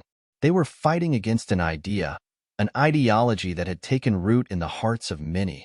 Rachel's influence was deep, and it was only growing stronger. But Elon couldn't back down. Not now. Not when everything they had worked for was on the line. He knew that if they didn't act soon, they could lose everything. It was time to go on the offensive. The days were growing shorter, and the world was beginning to feel the weight of the impending storm. Elon had always been an innovator, a man who had built his reputation on taking risks, on pushing boundaries. But now, the stakes were higher than ever. This wasn't just about technology, about creating the next big breakthrough. It was about survival. The survival of everything they had worked for, everything they had fought to build. The influence of Rachel Kent had spread like wildfire, igniting chaos in places no one had predicted. The once optimistic global networks now teetered on the edge of collapse, and the world was held captive by a wave of fear and uncertainty. Governments were scrambling to respond, but no one had the answers. No one knew how to stop Rachel. Elon had gathered his closest allies in a secure, undisclosed location, a place where they could strategize without fear of being watched. As they sat around a table, the weight of their task hung heavy in the air. The room was quiet, each person lost in their thoughts. Damien broke the silence. We need to act fast. If Rachel's going to make her move, it'll be soon. Her influence is spreading too quickly. She's not just targeting governments or corporations anymore. She's targeting the hearts and minds of the people. Elon nodded, his face grim. I know, and that's exactly what she wants. Fear. Chaos. The people are vulnerable, and she's exploiting that vulnerability. We need to find a way to stop her before she turns that fear into something unstoppable. Rachel had always been a master manipulator. Her ability to see the cracks in the system, to exploit the hidden weaknesses of society, was unparalleled. Elon knew she wouldn't just wait for the world to come to her. She would make her move when they least expected it. They had spent months tracking her movements, analyzing her communications, trying to understand her plan. But Rachel was always one step ahead. The more they uncovered, the more elusive she became. The messages, the hidden networks, the allies she had cultivated. All of it pointed to one thing. She was preparing for something big. We need to hit her where it hurts, said Elon, his voice filled with resolve. We've got to go directly for the heart of her operation. If we can take down her infrastructure, we can cripple her network. It won't stop her entirely, but it will give us the upper hand. Damien glanced at the others. We've got a location, don't we? The safe house she's been using as a command center? Elon nodded. Yes, but it's heavily guarded. She's not taking any chances this time. If we're going to get in, we need to move fast and decisively. No room for mistakes. The room fell into a tense silence as the team prepared for the next step. They had no choice but to confront Rachel head-on. The future of the world, of their vision, depended on it. Rachel, meanwhile, was already preparing for the final act. She had anticipated that Elon would eventually come after her. She had seen the patterns, the way his team moved, the way they thought. But Rachel wasn't worried. She had set the stage for this moment long ago. In the last few weeks, her network had expanded exponentially. She had found new allies in the unlikeliest of places, disgruntled leaders, fallen tech moguls, and people who had been abandoned by the system. They all shared one thing in common: a desire for control, a thirst for power. Rachel had given them what they needed, and in return, they had pledged their loyalty to her. But Rachel's true power lay not in the individuals she had recruited, but in the idea she had planted in their minds. The idea that the world was broken, that the new world order they had tried to build was doomed to fail. She wasn't just leading a movement, she was leading a revolution. And revolutions weren't stopped by logic, by reason, or by diplomacy. They were stopped by force. She smiled to herself as she looked over the final preparations. Her forces were ready. The world was on the brink of chaos, and soon, it would fall right into her hands. She had anticipated Elon's moves, and now, she was prepared for the final confrontation. The night before their mission, Elon and Damien stood in a quiet corner of the base, going over the final details. The plan was simple but dangerous. They would infiltrate the safe house, disable the security systems, and take down Rachel's command center before she could launch her final offensive. But nothing was ever as simple as it seemed, and they knew they couldn't afford any slip-ups. "You ready for this?" Damien asked, his tone steady but carrying the weight of the moment. Elon looked at him, his eyes focused. "We don't have a choice. If we don't stop her now, it's over. This is our only shot." Damien nodded. "I'll have the team in place by morning. We'll move out at 0500. This ends tonight." Elon took a deep breath, steeling himself for what was to come. Tomorrow, they would either end this once and for all, or they would watch the world fall under Rachel's control. The sun was still low in the sky when Elon and his team set out for the safe house. The tension was palpable as they approached the heavily fortified compound. Every step, every decision had led to this moment. They had trained for this, planned for this, but there was no certainty. They were about to face the culmination of months of Rachel's manipulations, and they would need to be perfect if they were going to stop her. They moved swiftly and silently, cutting through the perimeter defenses with military precision. The further they went into the compound, the more they realized just how deep Rachel's operation had gone. The walls were lined with encrypted systems, surveillance cameras, and armed guards. Rachel had built an impenetrable fortress, and she knew Elon would come for her. As they made their way toward the heart of the compound, the door to Rachel's command center swung open.